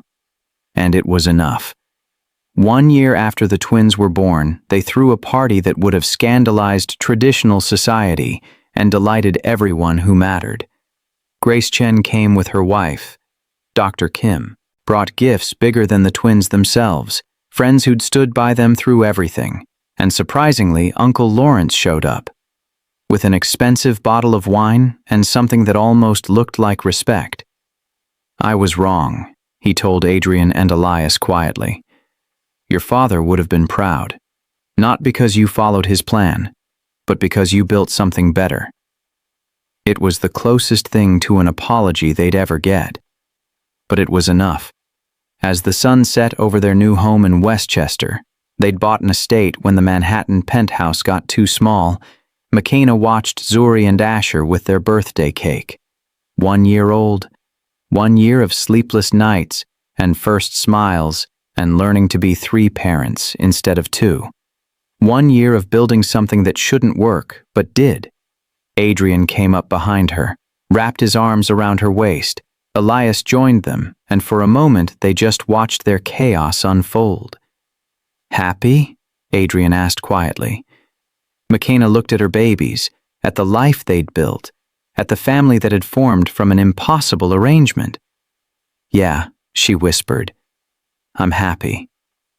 But she had no idea that their biggest challenge was still to come. Because 5 years later, everything they'd built would be tested in ways they never imagined. The doorbell rang at 2 p.m.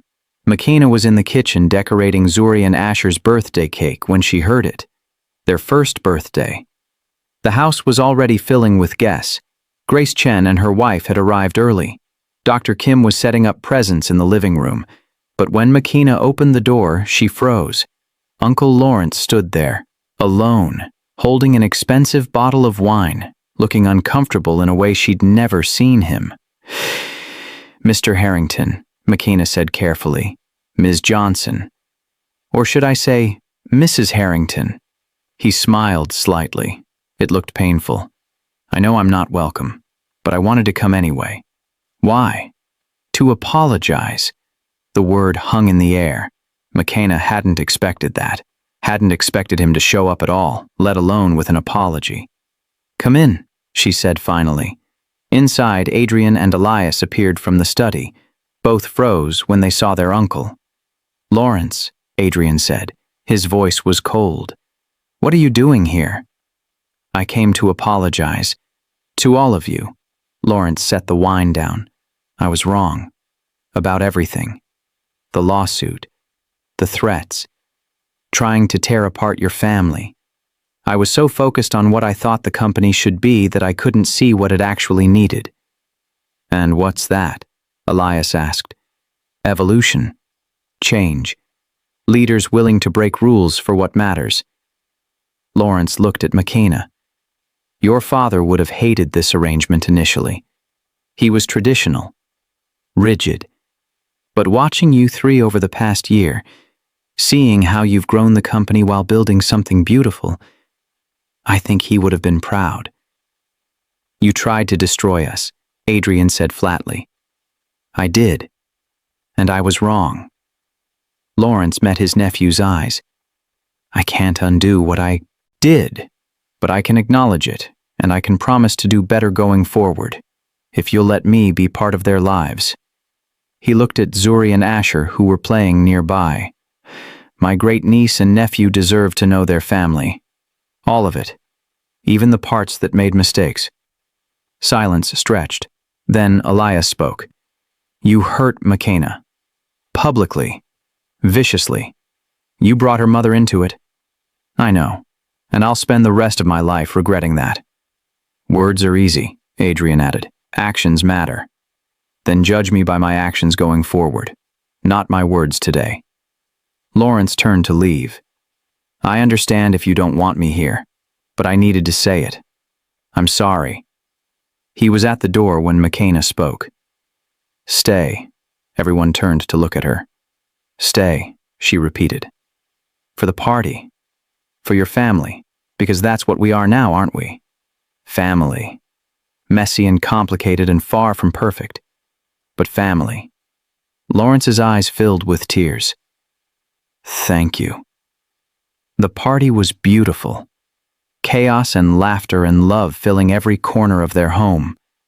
Zuri and Asher destroyed their birthday cake with enthusiastic hands. Friends celebrated with them.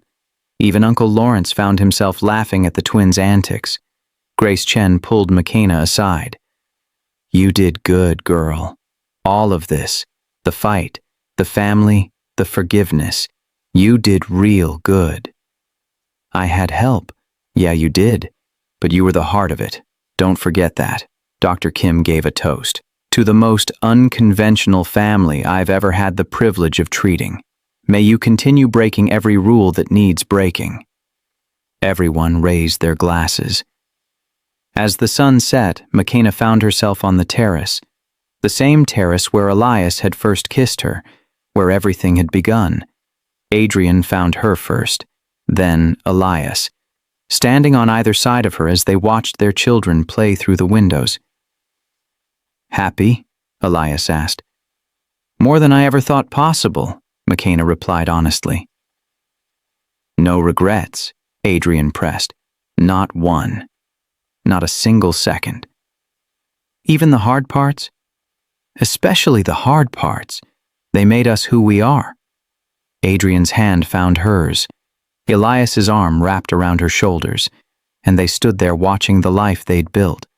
A life that started with an impossible offer, a contract that should have been clinical and cold, a transaction that became something real. I love you both, McKenna said, differently, completely, forever.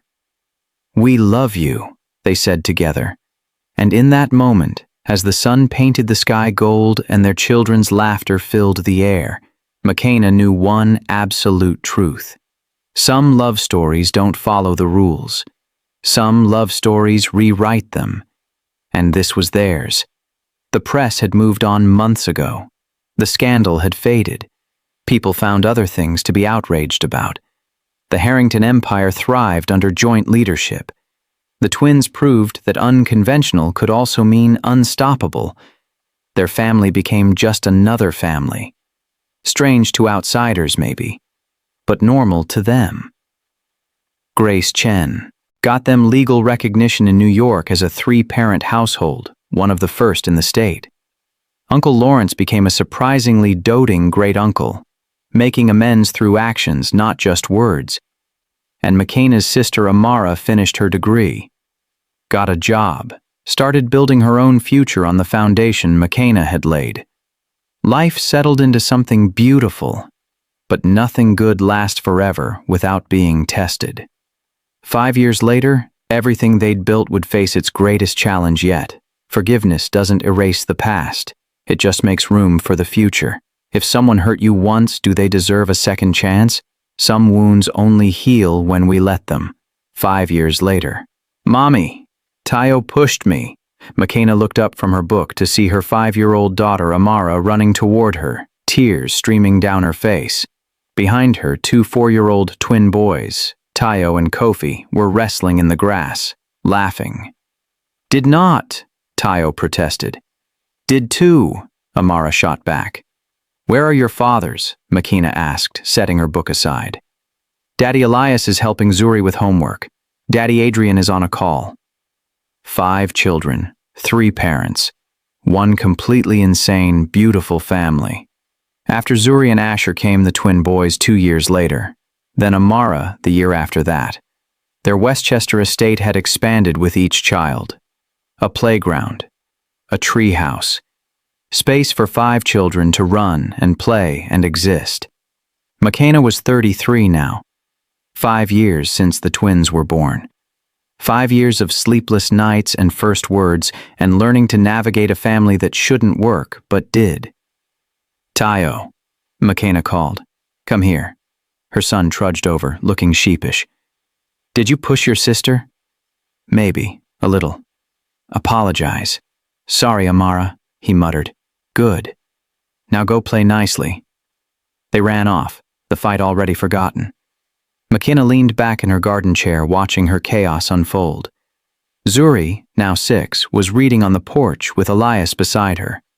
Asher was building something elaborate with blocks. The twins were back to wrestling. Amara had joined them.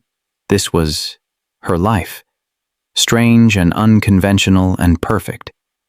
Adrian emerged from the house carrying their youngest, baby Maya, just 6 months old. Yes, another daughter. Another piece of their expanding family.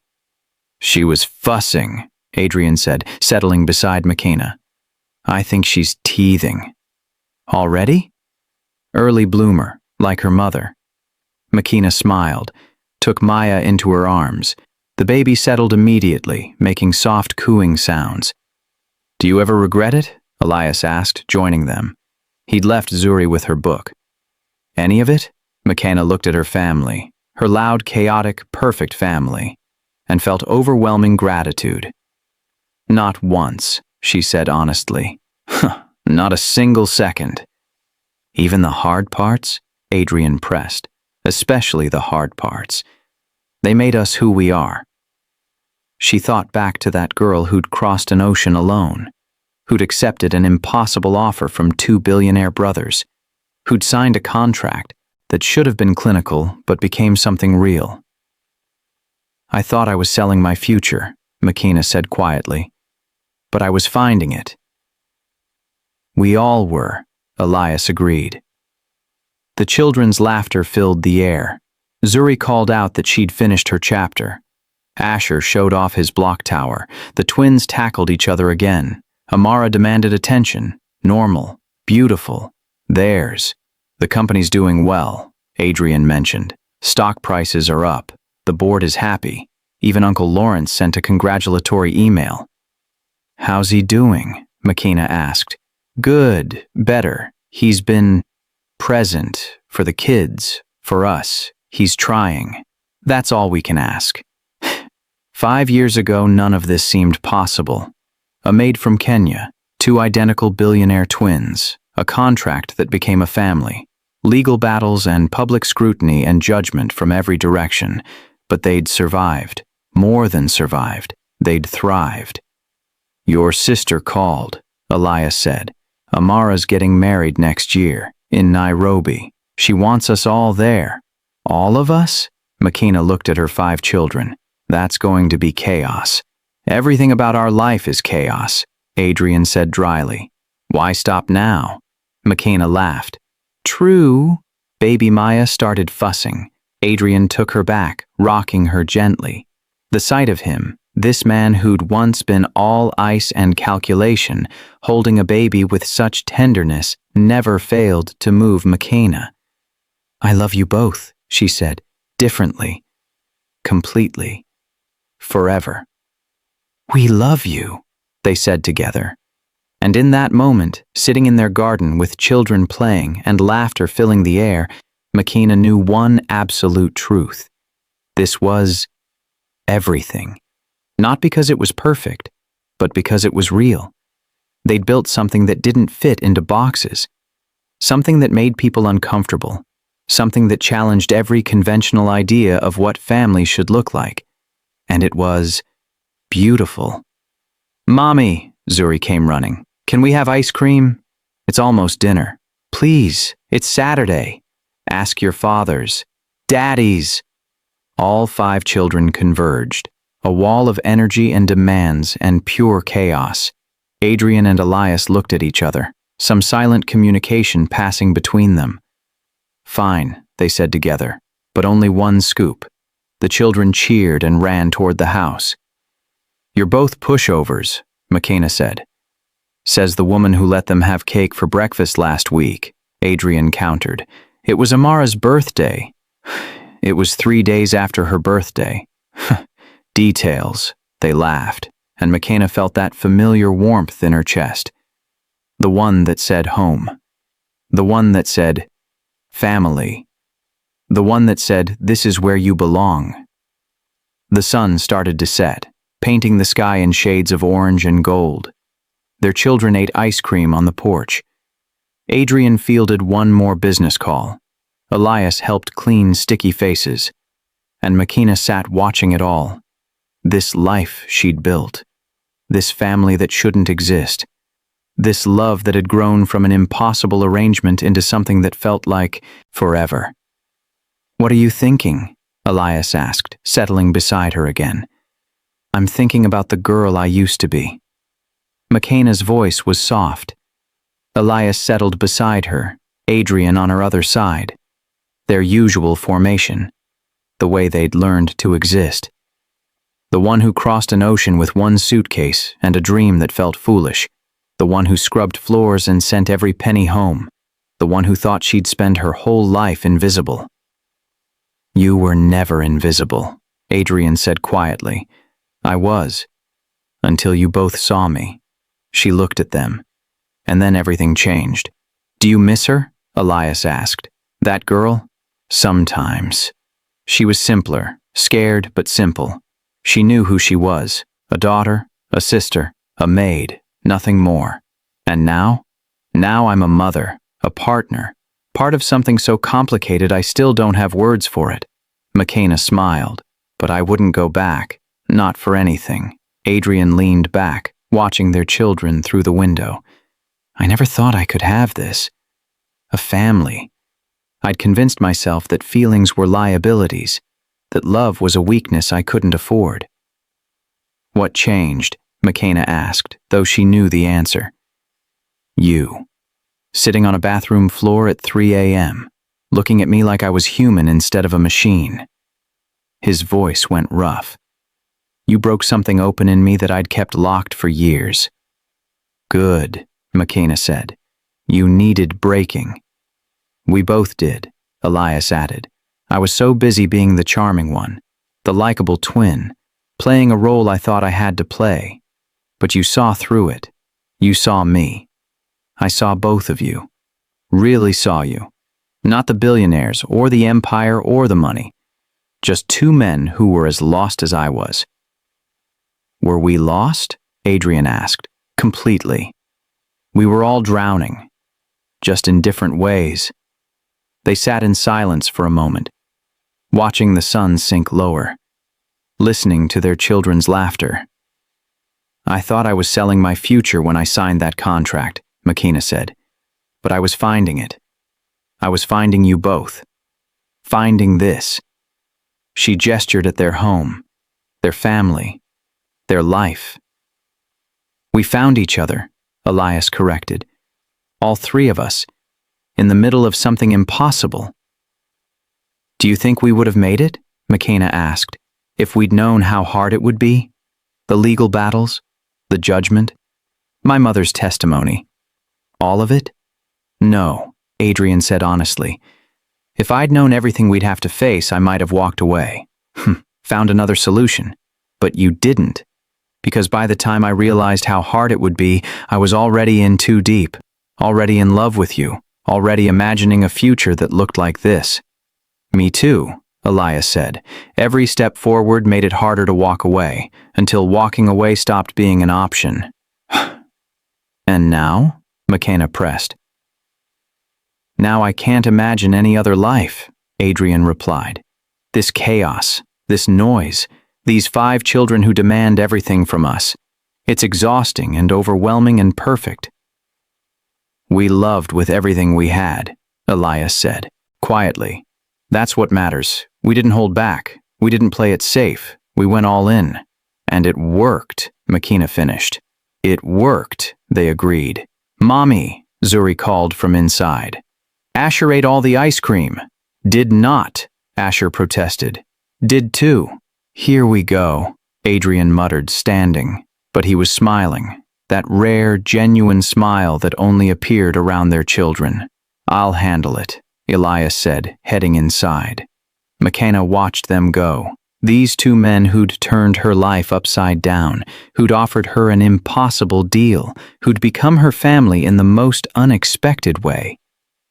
Do you ever wonder what people think? She asked Adrian.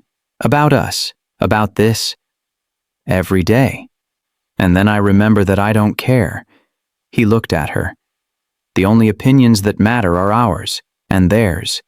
He nodded toward their children. Everyone else can think whatever they want. That simple? That simple. Inside, the chaos continued. Elias was mediating an ice cream dispute. The twins were arguing about something. Baby Maya started crying. Normal. Beautiful. Theirs. We should go help, McKenna said.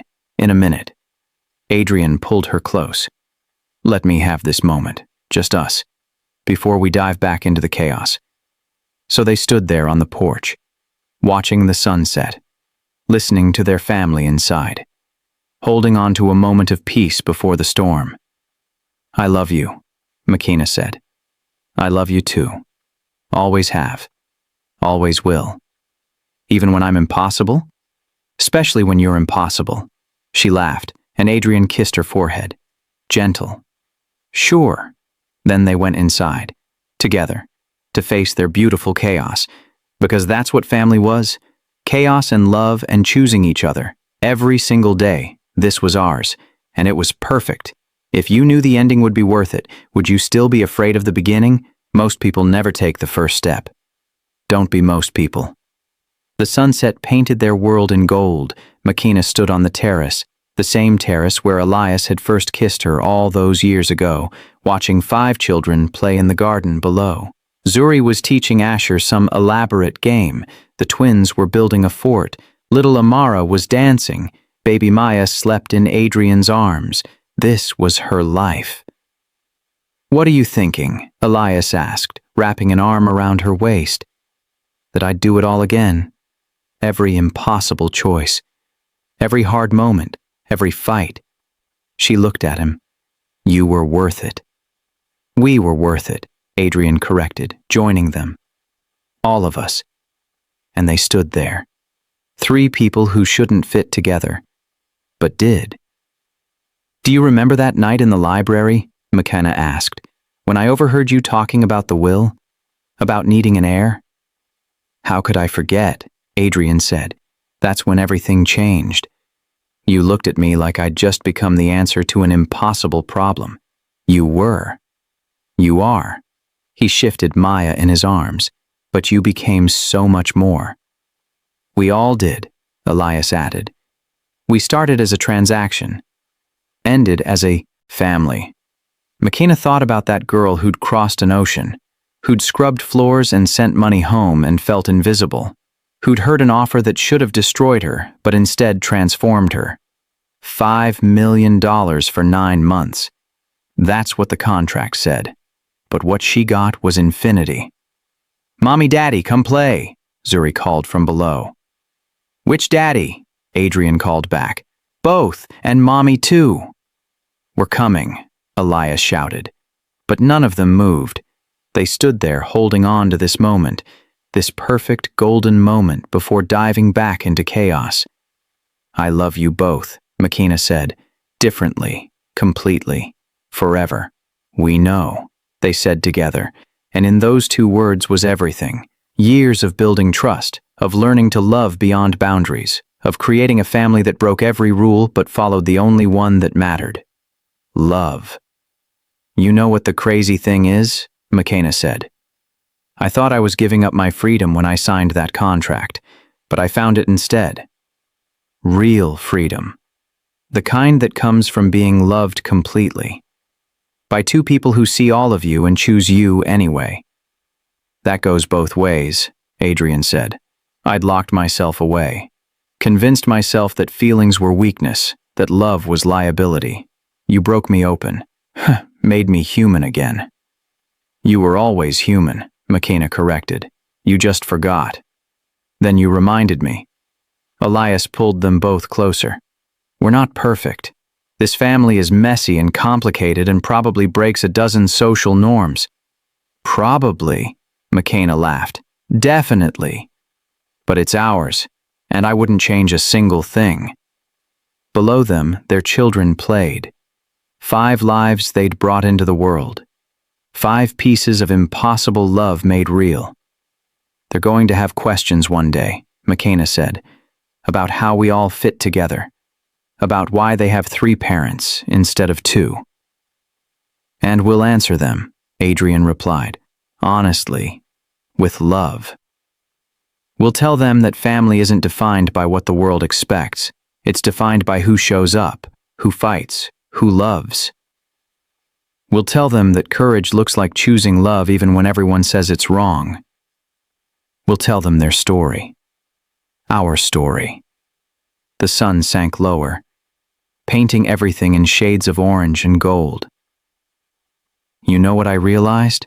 McKenna said. That night in Adrian's office when he offered me $5 million, I thought I was making a choice about money, about survival, but I was really choosing hope, choosing possibility.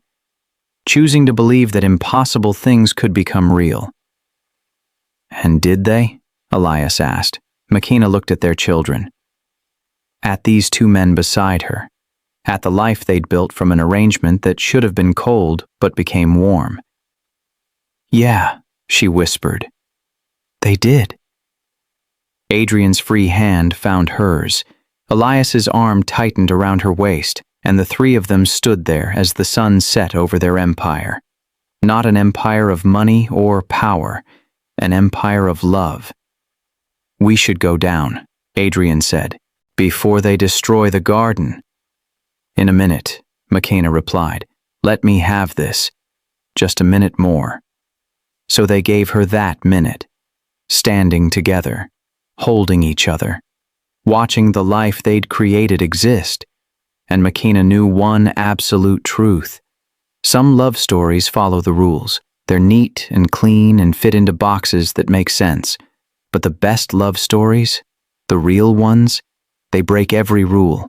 They rewrite the boundaries. They show that family isn't about blood or law or tradition. It's about choice. Choosing to show up. Choosing to fight. Choosing to love with everything you have even when the world says it's wrong. This was their story. A maid from Kenya. Two billionaire brothers. A contract that became a covenant. A transaction that became transformation. And 5 beautiful children who would grow up knowing that love has no limits. That family has no rules. That courage looks like choosing each other. Every single day. Okay, Makina said finally. Let's go play. They walked down together. Into their beautiful chaos. Into their imperfect perfection. Into the life they'd built from impossible beginnings. And as Makina watched Adrian wrestle with the twins, watched Elias dance with the girls, watched her family exist in all its loud, messy glory, she felt complete. This was everything. Not because it was easy, but because it was real. And this family, they loved with everything they had. All 3 of them. Forever. The end. If this story made you feel something, don't let it end here. Share it. Someone else needs to know that impossible love is still love, that broken rules can build beautiful families, that courage looks like choosing love when the world says no. Don't just scroll past this. Be the reason someone else finds hope.